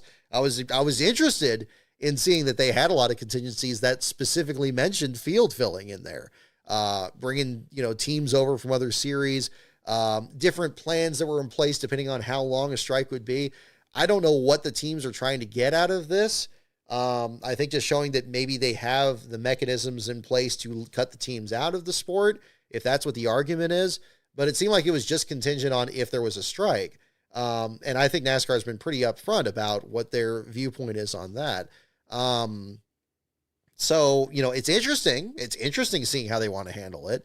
But I think especially after COVID, where they had to come up with contingencies to reorganize the schedule, I mean, it's easy to forget about that now. It shouldn't be easy to forget about it, given everything that happened 5 years ago. But there was a lot that had to be figured out on the fly, and maybe this is why this came together. It's like, well, maybe something does happen there. Indeed, I'll be curious if maybe there was a previous version of this that happened around in 2001. Indeed, the next 500 days I'll be covering on the spring race at Talladega, which is another project that's in the works right now. I don't have a release date time free on that, but that was very much a concern then, was a boycott back then, and teams not showing up at that time. Now, I don't know if they had any contingencies in place. The mem, it seemed at the time, was that there wasn't any discussion of any kind of a boycott back then. At least that's what NASCAR said publicly. I'm not going to pretend to understand what was happening behind the scenes or how close something like that happened. As we all know, there was a race that was run that weekend, and it'll of course be covered in that episode. But it was interesting to me in that sense. It was kind of a crossover between 500 days and field fillers to see what was out there. Again, I'm flying on instruments here to an extent with this lawsuit, and seeing where all that is going to be shaking out. I don't know. I think it's interesting. I think discovery phase, I think everybody is going to be interested to see what these things look like, but I'm not seeing something yet that's going to be like, oh my God, they're going to do this. Like, I mean, they have some plans that are committed to paper and PowerPoints and all that. Yeah, I kind of expect that a company is going to do that, especially if they're putting on sporting events and they're selling tickets and those people are going to be in the stands. And yeah, if something like that happens, they can't just be like, what are we going to do? That's not going to be a good look either. But it is interesting. I'm not saying it's not interesting. It is. I just don't know. I don't know how that helps the case any. And maybe that's it. Maybe it doesn't. Maybe we're only seeing things that aren't really that critical in the case right now. Maybe we're, the real big stuff that's getting shown is maybe going to be further down the line. I don't know. But again, it is interesting, and that's about all I have to say on that one, really. As to a couple other stories, I have some stuff that I want to kind of bring both these up last week. We talked about safety here tonight and about the smoke and the fire in these cars and how that needs to be addressed. Of course, last week we had the race at Gateway that Connor Zilic won, and as Zilic is doing his burnout, he almost runs over a photographer. That should not have been out there. And that's my viewpoint on that. That photographer shouldn't have been out there, full stop. It's bad enough already that you get these guys out there that are, filming things, filming the car going by and all that, and trying to get that dramatic shot. A shot, by the way, that was done with drones just very easily in a few years ago. I don't know why we have to have a person out there do this. And on top of this, getting out there, ruining every photographer's shot that's trying to get a good picture. Yeah, we had that one, reporter that was standing basically right where Zilic stopped and got a great picture there. But that's the anomaly. I mean, you can't have a guy out there on the track while these drivers are doing burnouts. That's going to end badly too. It's very fortunate that it didn't happen here. Obviously Zilic, I'm sure, didn't anticipate somebody was going to be out there as well. That could be very, very dangerous. And I hope NASCAR is taking that seriously and maybe talking to these networks and saying, look, don't bring your guy back out there. Make sure he's at least behind the wall. You could get the same shot from there at least. It's still, we talk about the dangers here on the show tonight for these drivers, doubly so if you're out there just, wearing a t-shirt and shorts out there and get, big car just comes spinning down there. It's insane. Just unnecessary. And I think it was, and it's been a lingering problem. It's just another symptom of the same issue that we've had with the safety aspect of it there. And I don't agree with it. So I don't know if that's been handled differently. I think, again, if we did victory lane interviews and just cut that out completely, that would be better too. I don't see why the interview has to be done right when the driver gets out of the car. Why the driver just can't have their moment out there and grab the checkered flag and celebrate with the fans. And then we can just do the interview when we do the interview. I know that there's been different viewpoints about victory lane and how messy it gets when you got sponsor representatives and everybody tugging and pulling, and you got, only certain people can be in victory lane, of course, because it's just not very big. You got photographers, everybody doing this and that. But I mean, that's part of it. I mean, it's a hassle, but I mean, that's the whole spectacle of it, and you think back to, drivers that couldn't find their way to victory lane, like Derek Cope or Kenny Irwin did when he won his first Truck Series race. That's part of the charm. The interview could wait a few seconds here. If you want to have a drone out there getting the shots and stuff like that, that's cool. Then go to commercial, let him go back to victory lane, come back and do the interview. I don't see why that's so difficult. It's not rocket science, but it's another thing that's overcomplicated. And I think we've reached another, top point of that there too. Another thing I want to talk about, and I know it seems like ancient history at this point with everything from this week, certainly, but the Drewski deal back at Darlington. You know what? I'm definitely in the band of being impressed by the makeup. That was incredible. I saw Weapons. So hearing that the same person that did the makeup on that did that with him, that was pretty crazy. That was pretty crazy. I mean, tongue in cheek for sure. But again, I think, it was funny. It was good natured. It was that I don't personally have any problem with it. I don't think anybody really had a problem with it there from what I'm hearing on that. And that's good. It was like that, again, it's a little tongue in cheek and all that, but again, I think a lot of humor is, and I look at my own sense of humor and where am I to judge, on that? If there's any concern about it, the only issue I would have with it, and it's not really from, the makeup and how impressive it was and just having some fun with it there. The only issue I have is just like, I hope it's not putting forward the message that people feel the need that they need to, I don't know, that you need to fit in like that much, or you need to go to that length or something to enjoy a NASCAR race. Everybody is welcome in a NASCAR race. I think everybody should know that at this point. I Show Speed, who I don't really follow that closely, but I know he's a tremendously successful streamer. This exact same week went out just by himself, and did that whole deal with Carson Hocevar at Daytona. And that was great. And, brings an audience that maybe doesn't follow the sport that closely, or maybe they do, and just has some fun with it there. And that's great. I think that's tremendous for the sport. And there's a lot of interest out there. And I feel the same way about other fans coming in the sport than they would with other drivers. Every week we talk about new drivers coming in the sport there, and whatever your background is, or whatever, it all is. That's the only thing that made me feel somewhat hinky about the Drewski deal is like, look, you want to come to the race however you want. You don't have to do that. That's the only problem I had with it. But I know that's not the point of the comedy bit. It's playing around with it and doing, the whole redneck thing and all that stuff. And it's like, okay, sure. There's that. I mean, heck, if you think about Darlington itself, Darlington is kind of the Comic-Con of NASCAR these days, if you really think about it. I loved getting over to Darlington for Throwback Weekend and seeing everybody wear the old merch and stuff like that. I brought out the old First Plus uniform shirt, and I remember being really hinky about that. And I was kind of like, oh, should I do this? Is this going to be kind of like, is this going to be unprofessional, or people are not going to look at it? But then everybody else was there and they were doing it too. There was somebody else there that their father worked with Spam, and she was wearing all like the Spam merch and stuff like that. It was wonderful. And I put this in the same category. If you're going to do that, do something like that, that's fun. You don't have to, but if you want to, like, who am I going to be critical about it? So, I think that was, the big thing from that. And the video got a lot of traction. And, again, people are having fun with that. And that's kind of where I came from on that. And again, it feels like ancient. I'm looking over my notes here. It feels like ancient history, but that's a whole other part of it too. So, I think it's another thing too. Again, it's interesting to see. I always get interested whenever somebody is maybe new to the sport. I don't know how much Drewski followed the sport or anything like that, or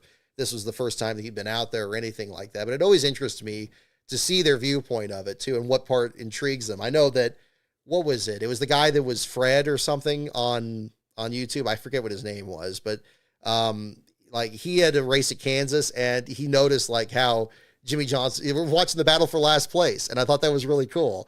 And it's like, well, the Family Dollar car is in last place and, kind of playing around with that. And that's great.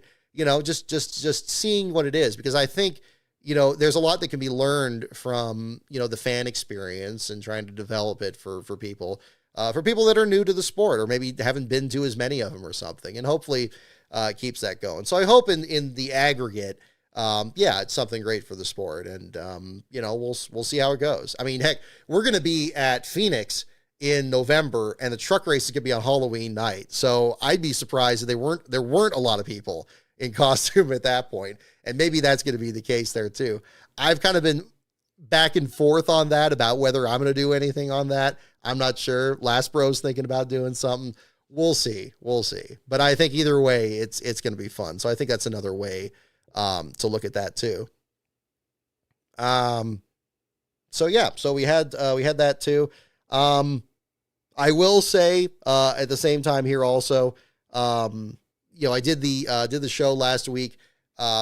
Speaking of going to events here and all that at the same time, last week, we had the Bills game, on Sunday, and I'll admit, everybody's going to say now, especially now Urinating Tree did his greatest game video and all that everybody was there to see the Bills come back from 47-25 and pull off that win last Sunday.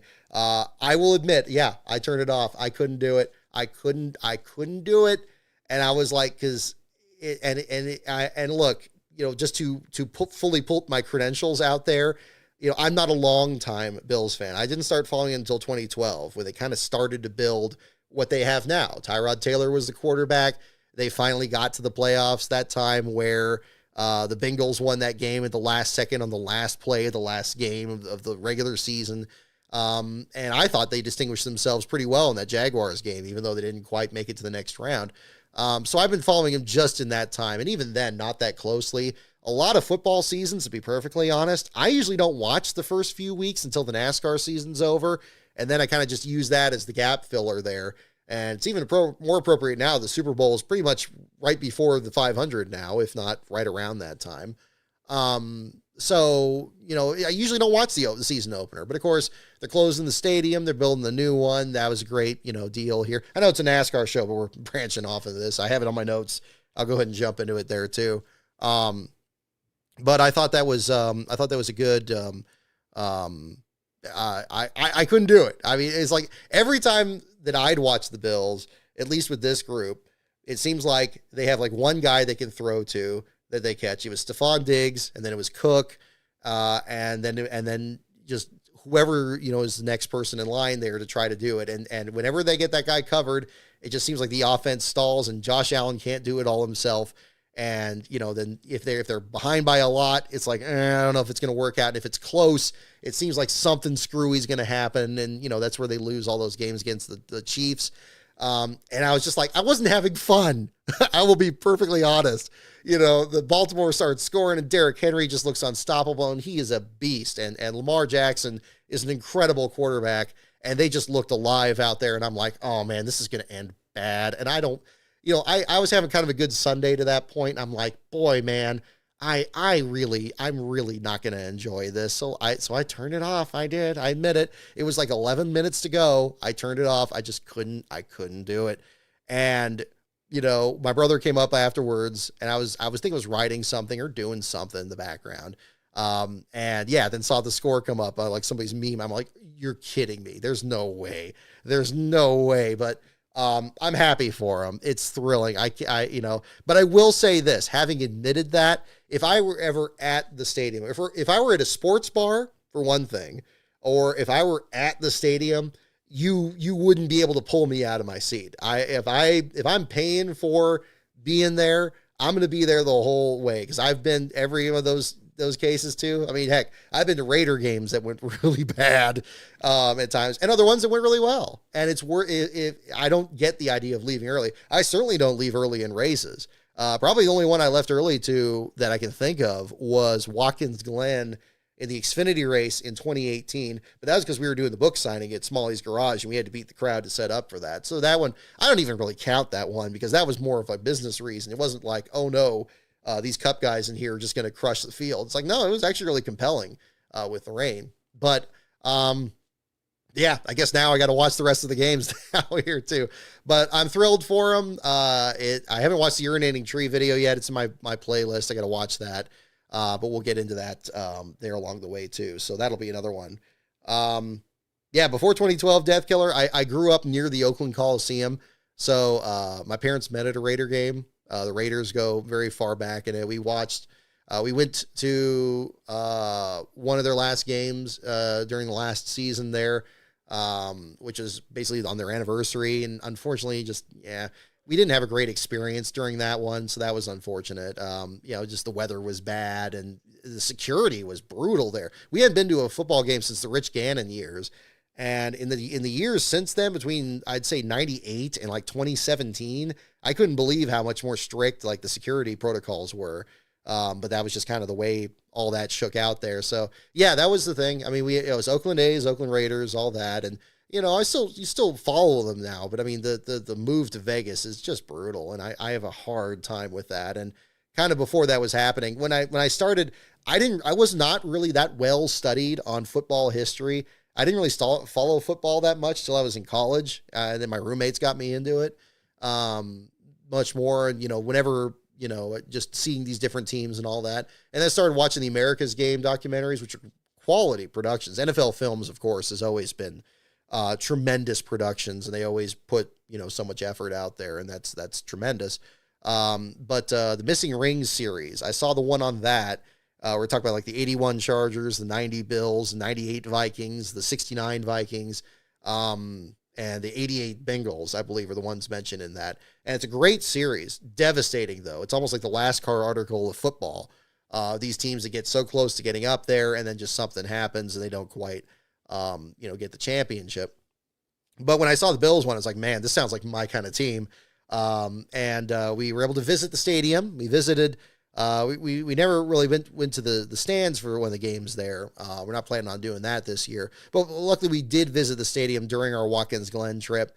And that was cool. So Last Bro is a Vikings fan, and we always have this rivalry now where, of course, which of these teams that lost 4 Super Bowls is going to win one first.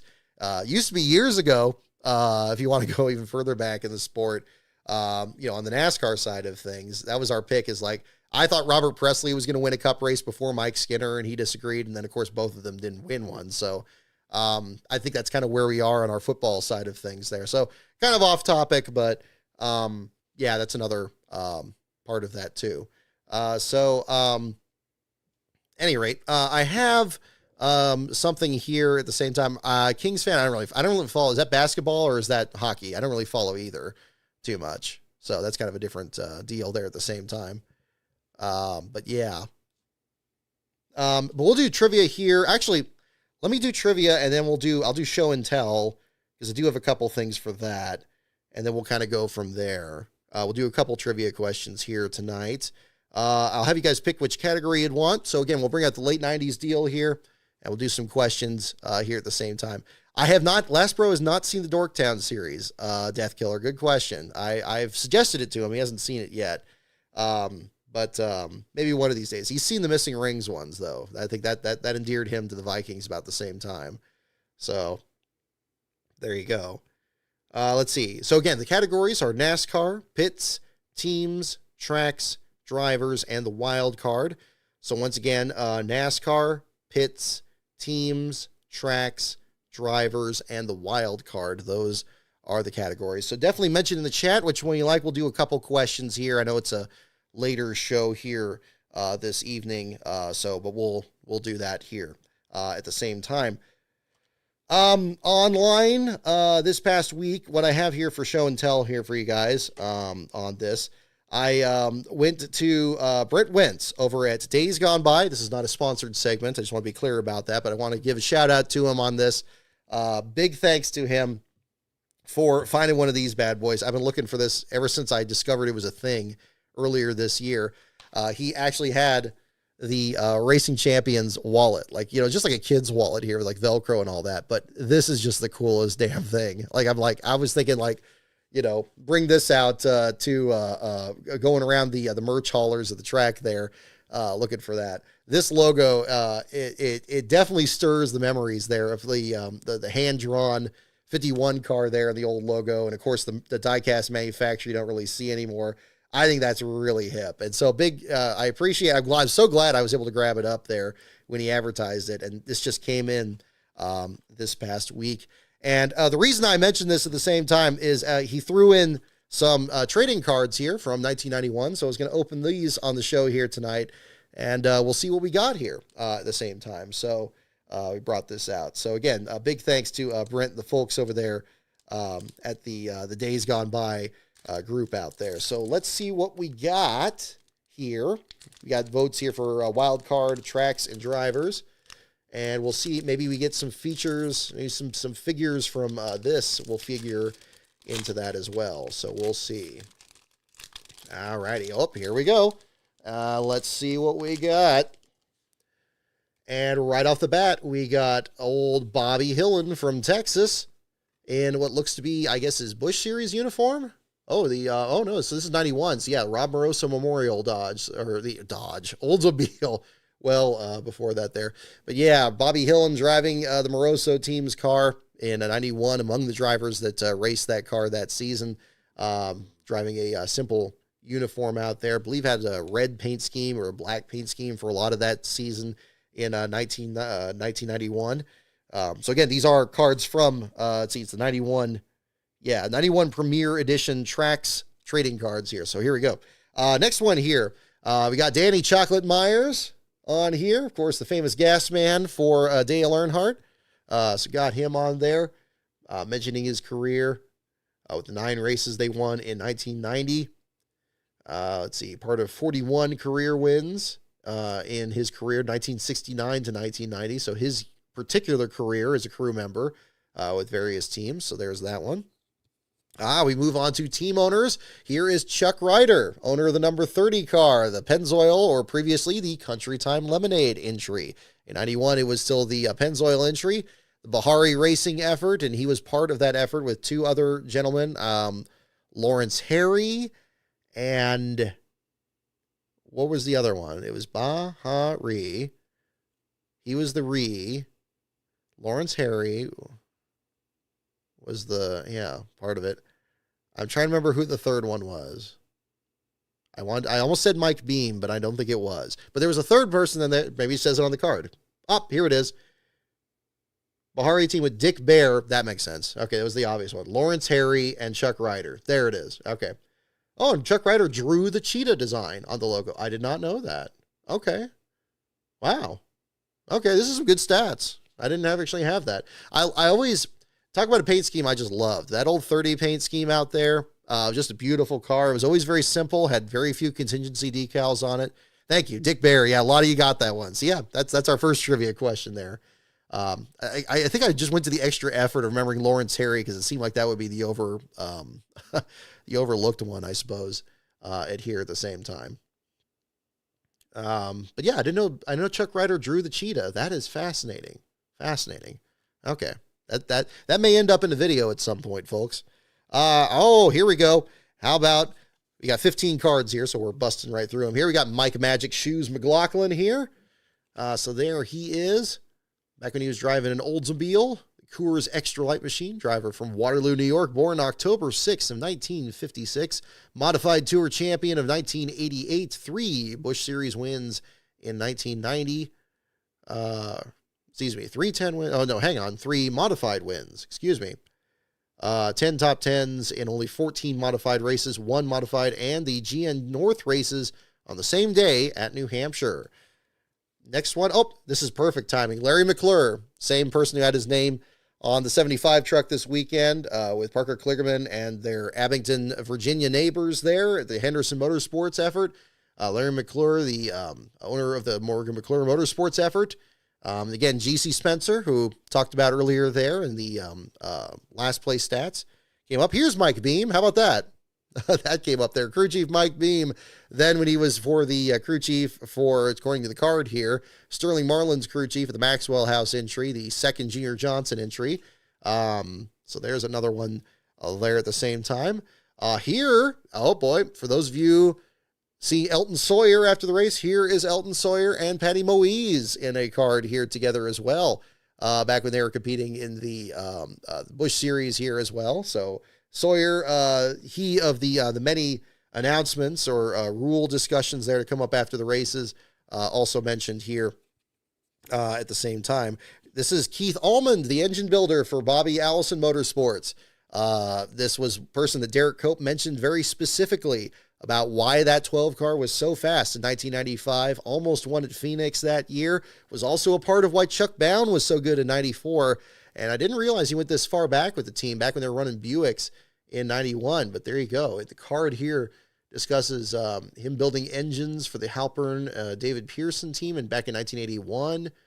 Was the head engine builder for the Stavolas in 85. I might just hang on to these cards and use these for some videos. I think there's some great detail on this. Kudos to Tracks from 91. We got Dale Earnhardt crew member John Malloy here as well.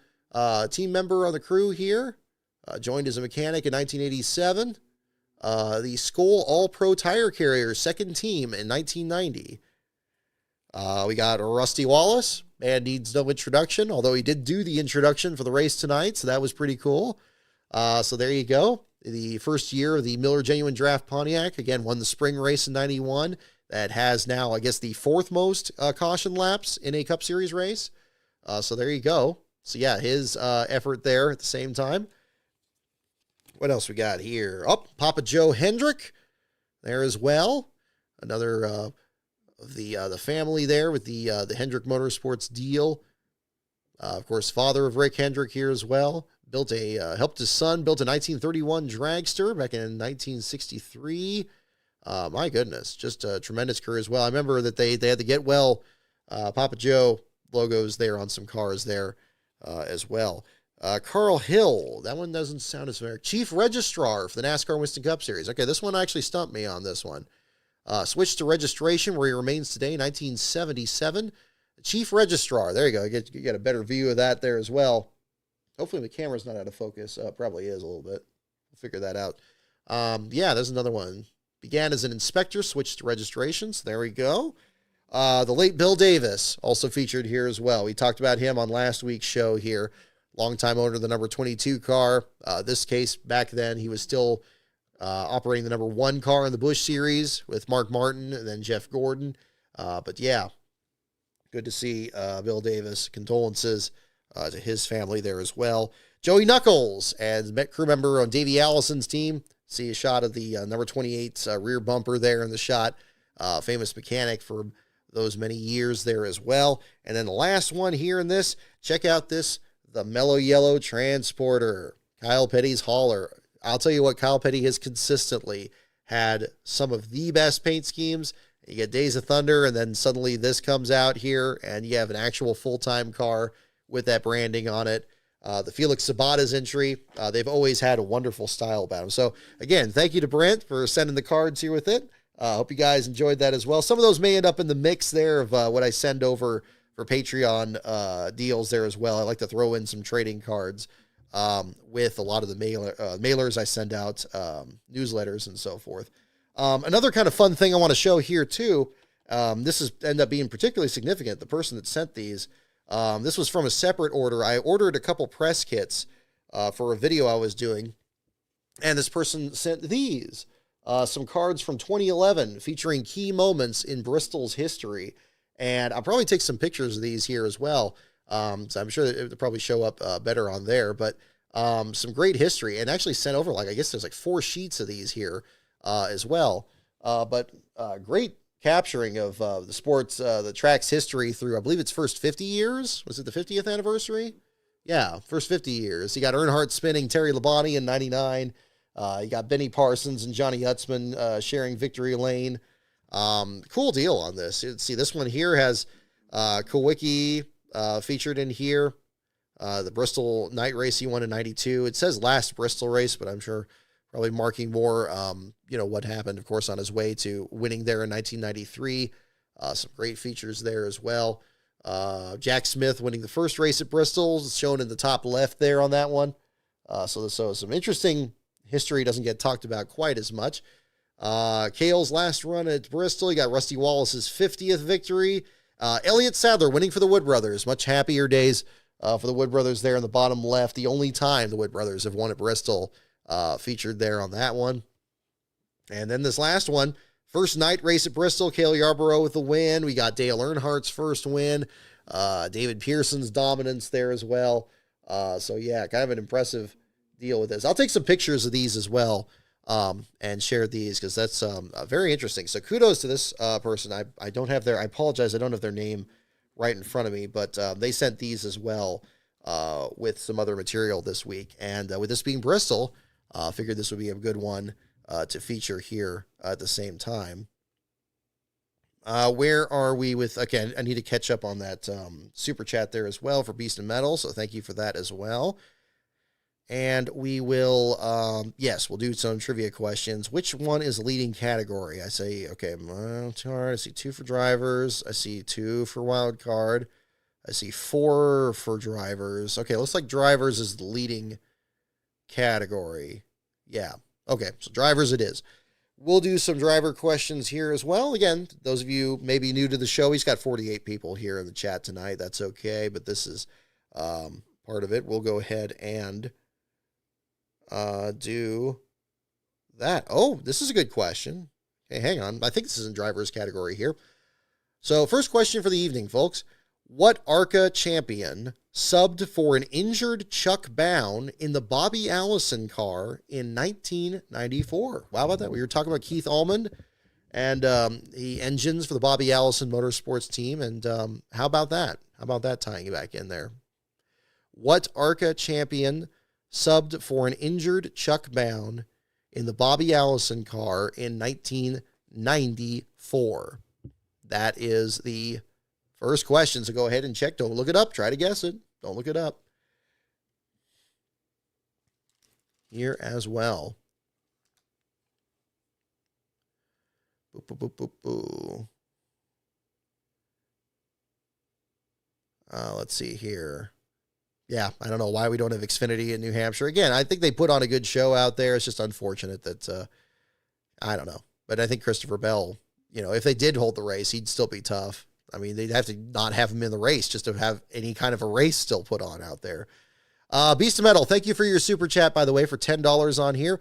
The only fire NASCAR seems, I already know where this is going, but I'll go ahead and read it. The only fire NASCAR seems concerned with putting out is the metaphorical one the RTA might have started if they decided to protest the negotiations last year. The sheer depths of those plans were insane. Yeah, no, fair point. I mean, the plans, they were big. They were grand. But, I mean, were they not grand also for when COVID hit and when they had to reorganize the schedule? And I think they were just doing that by the seat of their pants. I don't think they anticipated doing that even in the weeks leading into the season there. I mean, certainly for the team, for the sport to know that they're going to exercise rights that would even more fundamentally alter the sport, even more than the charter system is allowed in that. Yeah, that is eye-opening. It is interesting. I'm not saying it's not interesting. But yeah, we'll see. We'll see what that's, what the case is there too. But thank you again for your super chat there on that Beast of Metal. I agree. There's a lot that NASCAR is trying to put out, and maybe that's why things like these fires in these cars have kind of remained a problem. They're just not their focus right now. They're just going to look, past that and whatever is happening with the lawsuit and whatever is happening here too. So yeah, maybe that may well be the case. But yeah, I mean, we're just seeing the very beginnings of this discovery. I'm sure there's way, way more out there than just the little bits that we're seeing here. and how they're handling this, or, what's becoming public record and who has access to it. That's where all the nitty gritty is worked out here in these cases, and it takes forever to figure it out. But, the picture will become clearer as we go, and I'll try to, add as much, context to it as I can on that. So, that's definitely the case there too. Got guesses for Tim Steele, Frank Kimmel, Derek Cope. Thank you, Robbie Burns. Yeah, you're right about that. I completely missed that. Yeah, Papa Joe was the unofficial owner of the 25 card, Hendrick. Yes, you're right. Thank you for reminding me. I was trying, when I read these cards, luckily a lot of them were good, but there's always going to be a couple that are like, oh, okay, hang on. I have something for this, but where is it? We'll try to figure that out. So again, what ARCA champion subbed for an injured Chuck Bound in the Bobby Allison car in 1994? That is the question, and the answer is Tim Steele. A few of you got that. Tim Steele. Glenn 7000, you got it. Robbie Burns. Charles Peterson, you got it first. But Robbie Burns, you got it as well. Beast of Metal, you got it. There you go. Derek Cope, you're very close, 6'11". Hornet Cope came in very soon after, but it was Tim Steele that bridged the gap there in June of 94 after the Pocono accident. So there you go. Actually, it was a wild card question. We'll jump over to drivers where you guys wanted, so we'll do that. But it ended up being a driver question, so there you go. All righty. Okay. Here we go. In the drivers category, once again, which brothers were second only to the Waltrips in Winston Cup wins by 1998? Which brothers were second only to the Waltrips in Winston Cup wins by 1998? That is the question.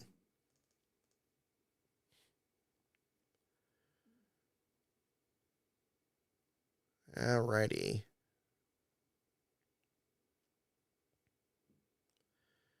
Let's see.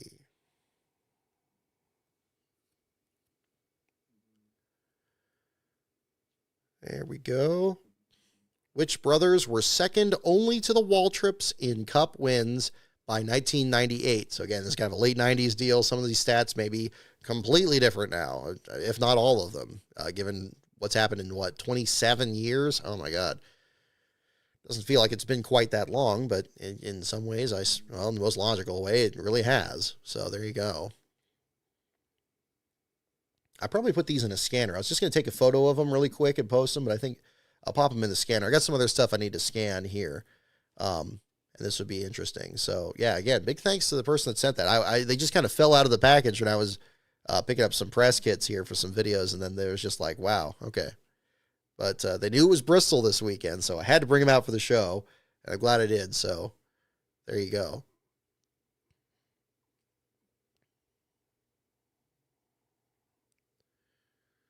Let's see. Which brothers were second only to the Waltrips in Winston Cup wins by 1998? We got guesses for the Labanis, the Allisons. Okay, there we go. Tough call. The Bushes. Yeah, I mean, Bushes seem like it would be more likely nowadays here. But again, yeah, Labanis, Allisons. Let's see which it is. I think it probably comes down to those two. Let's see. By 1998, it was the Flocks. The Flocks is the correct answer. Going into 98, I guess the Labanis hadn't quite gotten up there yet. I know Bobby and Terry were still winning races in 98. I guess they hadn't quite reached it. But it says the Flocks, even more in the Allisons. Yeah, Bobby and Donnie Allison would make more sense, but I guess, Tim, Foddy, and, were they all brothers, or one of them was the father? I guess it was Tim Flock, it was Fonny Flock, it was Bob Flock. I always assumed Bob was the father, or is he just the oldest brother? Yeah, the Flocks, that's incredible. Yeah. Or did it say two brothers? No, it just said brothers. It didn't say how many. Yeah, you're going to go with them too. Oh, Beast of Metal, you're so close. So close. We'll do a couple more questions here, and you can get the next one here.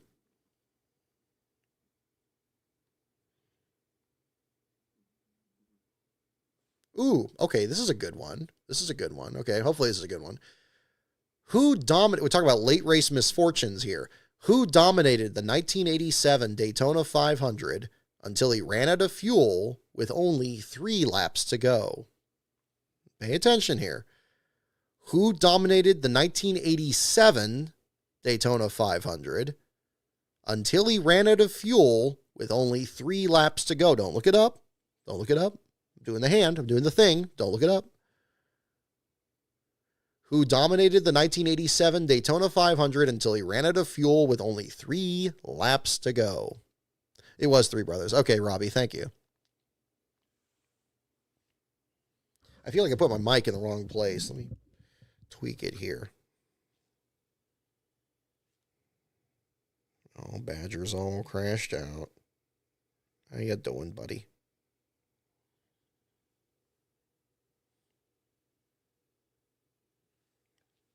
(1987), who dominated the 1987 Daytona 500 until he ran out of fuel with only 3 laps to go. Let's see. Yeah, there you go. Nope. Oh, I don't know if it shows up. I was hoping to tilt that camera and show Badger here, but I think he's waking up anyway. Hey, buddy. Hey, buddy. How you doing? I'm going to assume it's a typo and guess Earnhardt. Interesting. We got guesses for Jeff Bodine, Darrell Waltrip. I'm going to keep fussing with this thing. Okay. Let me bring it lower. See, I like having my hand gestures and everything, and yet it's always tricky to do it. All right, there we go. Try it back this way. Who dominated the 1987 Daytona 500 until he ran out of fuel with only 3 laps to go?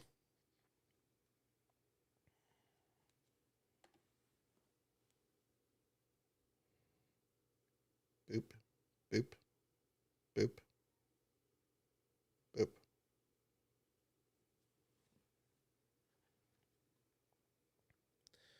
Who dominated the 1987 Daytona 500 until he ran out of fuel with 3 laps to go? The answer is Jeff Bodine. And a few of you got that. Jeff Bodine is the correct answer. Glenn 7000, you were right on it there. I mean, it did sound like it was going to be Earnhardt in the 86 one. Those of you guessed Earnhardt, and I was kind of thinking the same thing. Yeah, not quite. Jeff Bodine. I'd forgotten Bodine. I always thought it was going to be Richard Petty, maybe, even if we're talking about 87, because I know he ran very well in that. Yes, 87. And so, yeah, it was apparently not a typo, and it went with Jeff Bodine on that. Jeff, of course, won the 86 one. Yeah, did he lead that? I mean, let me look. I'm going to look it up now. Bodine ran in 87. It's been a while since I've watched the 87 one. Doesn't hurt to check it out. Seems like Elliott had that one in his hip pocket so easily. Yeah, no, there it is, Jeff Bodine. And he led. He didn't really dominate. He led 10 laps. I mean, Bill Elliott led 104 laps. Maybe he just had a big lead at the time he ran out of fuel. And he finished 14th, it says here. I read Jeff's biography. It's just that would be the last time I came across it. I read Dominic Aragon's book on it, and I'm sure he went into it even more on that.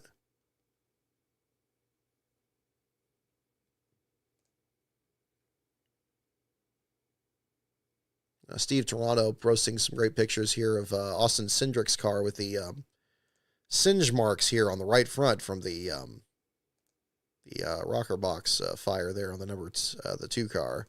I'll retweet that as well if you're looking at my Twitter feed.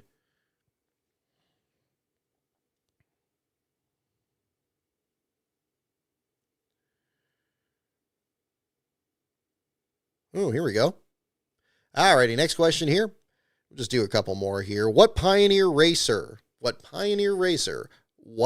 the father of crew member Chocolate Myers?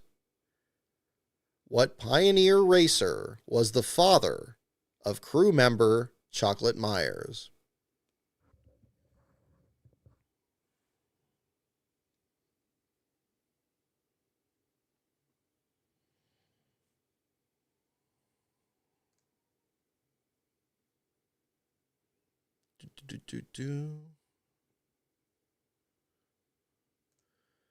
Also from Steven Toronto on here, really nice run for Riley Herbst tonight in 18th. It is his 7th top 20 of his rookie season and his first since the Chicago street race 2 months ago. And he's got footage of his final stop. So yeah, again, that seemed like an unusually good run for him, given the fact that he seems like he's usually been on the lower half of the field. So fine effort for him there too. And big thanks again. I know I showed, I think on last week's show, or maybe the week before, they sent over an extra hat when I ordered something from their shop. So I really appreciated that. They absolutely did not have to do that. What pioneer racer was the father of crew member Chocolate Myers is the question. Bobby Myers, Burt Myers, Chuck Myers. We got several guesses here.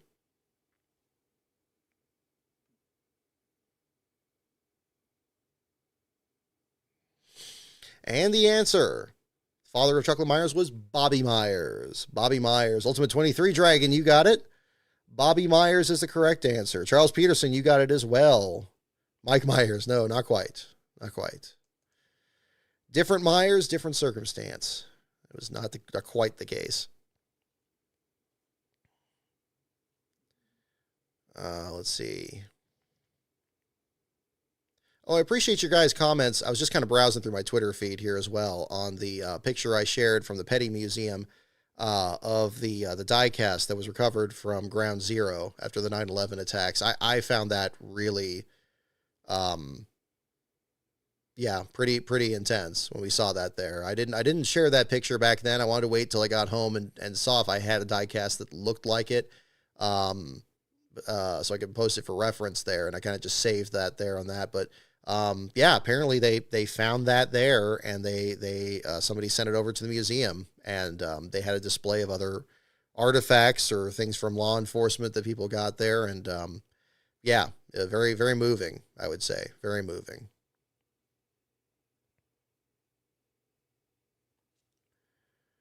Bobby Myers was the answer to that one. Maybe we'll do one more question here in the meantime. No, that was a little bit too easy. I'll try to get a more challenging one here. Let's see.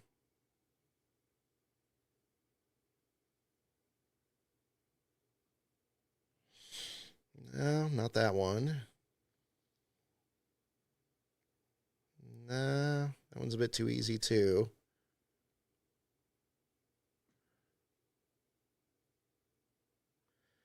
Yeah, not that one. Man, see now we had some pretty good questions, and now, some of these are just too obvious. You guys are challenging, so I want to make sure I get something really good for you. Nope, everybody knows that one.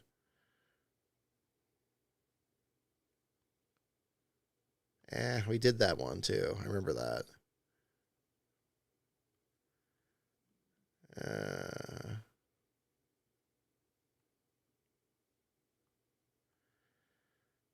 Let's see.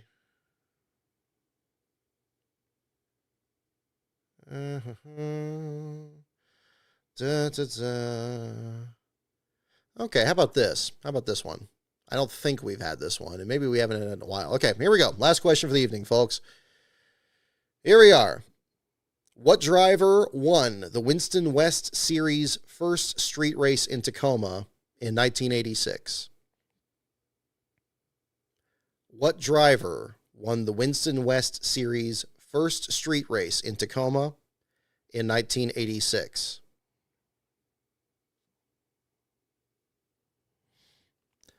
Robbie Burns, I see your question. Yeah, does NASCAR waste too much time under caution? It certainly seems like it tonight, but I think maybe that the tire issue and how much they're running out and how they were scrambling to get that one extra set for everybody must have had some role in that there too. But I do think they have too many cautions. I think the stage cautions always go too long, and then you have restarts, or maybe it's 2 laps to go in a stage, and then you got another caution afterwards. Like, why are we doing that?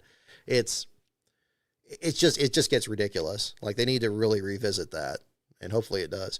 What driver, don't look it up unless you have already, but I mean, there we go. What driver won the Winston West Series first street race in Tacoma in 1986. 1986. Oh, we got some good names here. Jimmy Insolo, Chandler Stevenson, Ron Hornaday, Herschel McGriff. Spent 25 laps under caution for the stage breaks. Yeah, it's a long time. On a short track, like, I mean, it's amazing it didn't go into overtime. I still can't believe that the night race hasn't gone into overtime. It seems like that would have happened at least a couple times by now.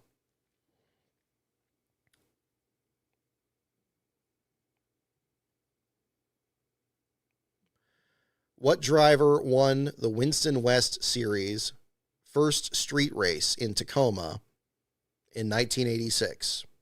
That is our question for this evening.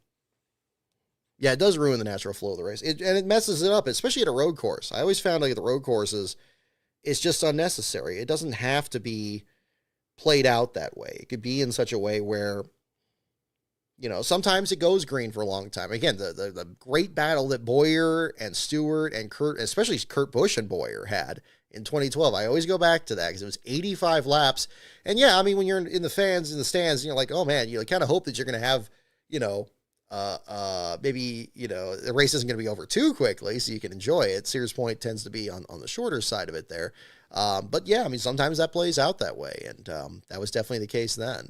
But it made it compelling. So it's a matter of like who's going to be able to, keep their hand on the fire, long enough without getting burned. So I mean, that's kind of part of it. Chandler Stevenson is a hockey player. Well, it fooled me. Kind of sounded like a Winston West driver, didn't it? To me, it did. I don't know. I'm still brushing up on all that. What driver won the Winston West Series first street race in Tacoma in 1986?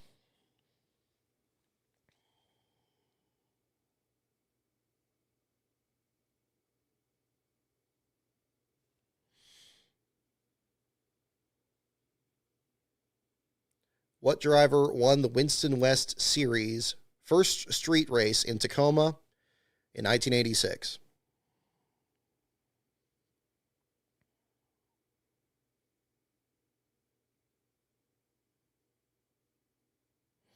All right, got guesses for Mark Martin. We're getting kind of okay. Guesses are kind of trickling off here, but that's a-okay. That's a-okay. We'll move right through it here at the same time.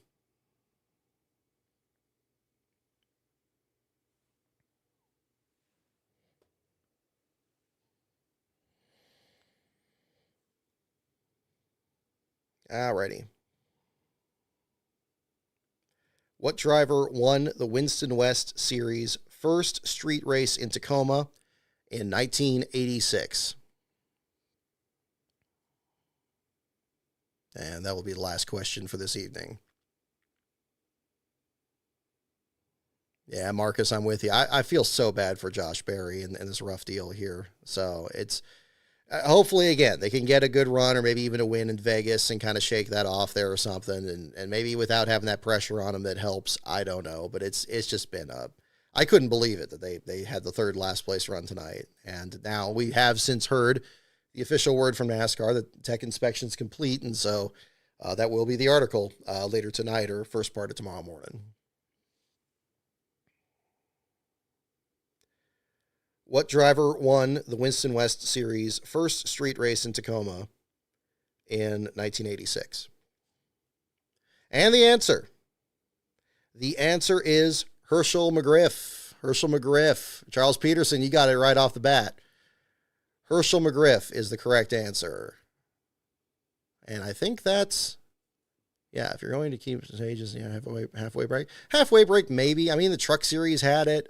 I don't know. I don't even think that's necessary. I mean, I know that it's always tricky with commercials, but I mean, these networks are going to have to just figure something out with that. I mean, they figured it out with Formula One. They just, buy the rights up and they hardly even have commercials, but their races are shorter.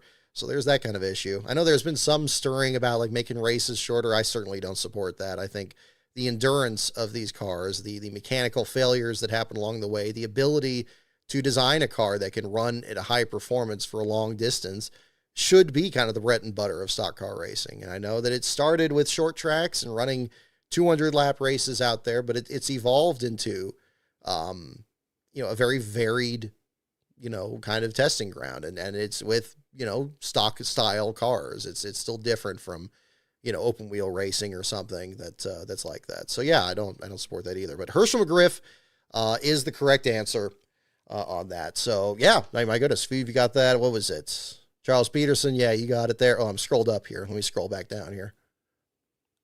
Is Herschel still racing? I don't know. I know that he did that. Remember he did that one race where he played the trombone at the opening ceremony for the anthem, like before his own race. Like, how much fun is that? I mean, to be able to live that way would be, that would be incredible. So there's that. So yeah, so there's that for the show tonight. So, before we leave, and we are going to turn the corner here a little bit and mention the elephant in the room with the news story that happened this week. And this is not a hard news channel. This is not going to become one. And I said after Butler last year that, no problems in this world are going to be solved on this show. And I am going to get into this a little bit. If you don't want to hear it, if you want to, call, tap out here, that's totally fine, totally understandable. And we'll catch up next week for New Hampshire. But Christopher Bell, in his post-race celebrations, said this one's for Charlie there. And I thought that was very well done. I think that, bringing up, I don't like to let too much of the outside world into this show. I know that you guys come out here and this is, it's a racing show. And that's why right from the start of this, it's like, you come in here, we're going to talk about racing. We're going to do that. And that's, what I love to do. It's fun to do it. And part of that too is, talking about, just sharing opinions, just, whatever topic is out there, try to really, take a stance on it and discuss it and, put it out there at the same time. And so I definitely did not want to front load with this. I felt that would be impolite. I felt that would be unprofessional. So I did not have that be at the very beginning of this show. In thinking about what to discuss about it or whether just to leave it be, I felt that would be disrespectful to Charlie Kirk for what happened to him this week, to not mention it at all. I tweeted after it happened and after, whatever your viewpoint is, it was a truly shocking and awful thing that happened back on Wednesday. And it took some time to even be able to put words together on social media about it and discussing that. And I tweeted on this, and I'll read it here just to lead off. No one engaging in debate should have to fear that their words will cost them their life. It's abhorrent to the very concept of free speech, and it's barbaric in a time where it's never been easier for any one of us to join the conversation, to persuade, and to be challenged. I regretted not mentioning Charlie in that. And just like I feel nervous talking about this a little bit tonight. And I think that, and again, I can only speak for myself in this sense, that it shouldn't be that way. It shouldn't be that way to share what you're thinking and what you're talking about. If something's bothering you, if you see it, again, sports media is such a small portion of it. In the ultimate arithmetic of everything, it really doesn't matter. But there are, we're all passionate about, racing and there are things that when they are wrong, they do need to be called out.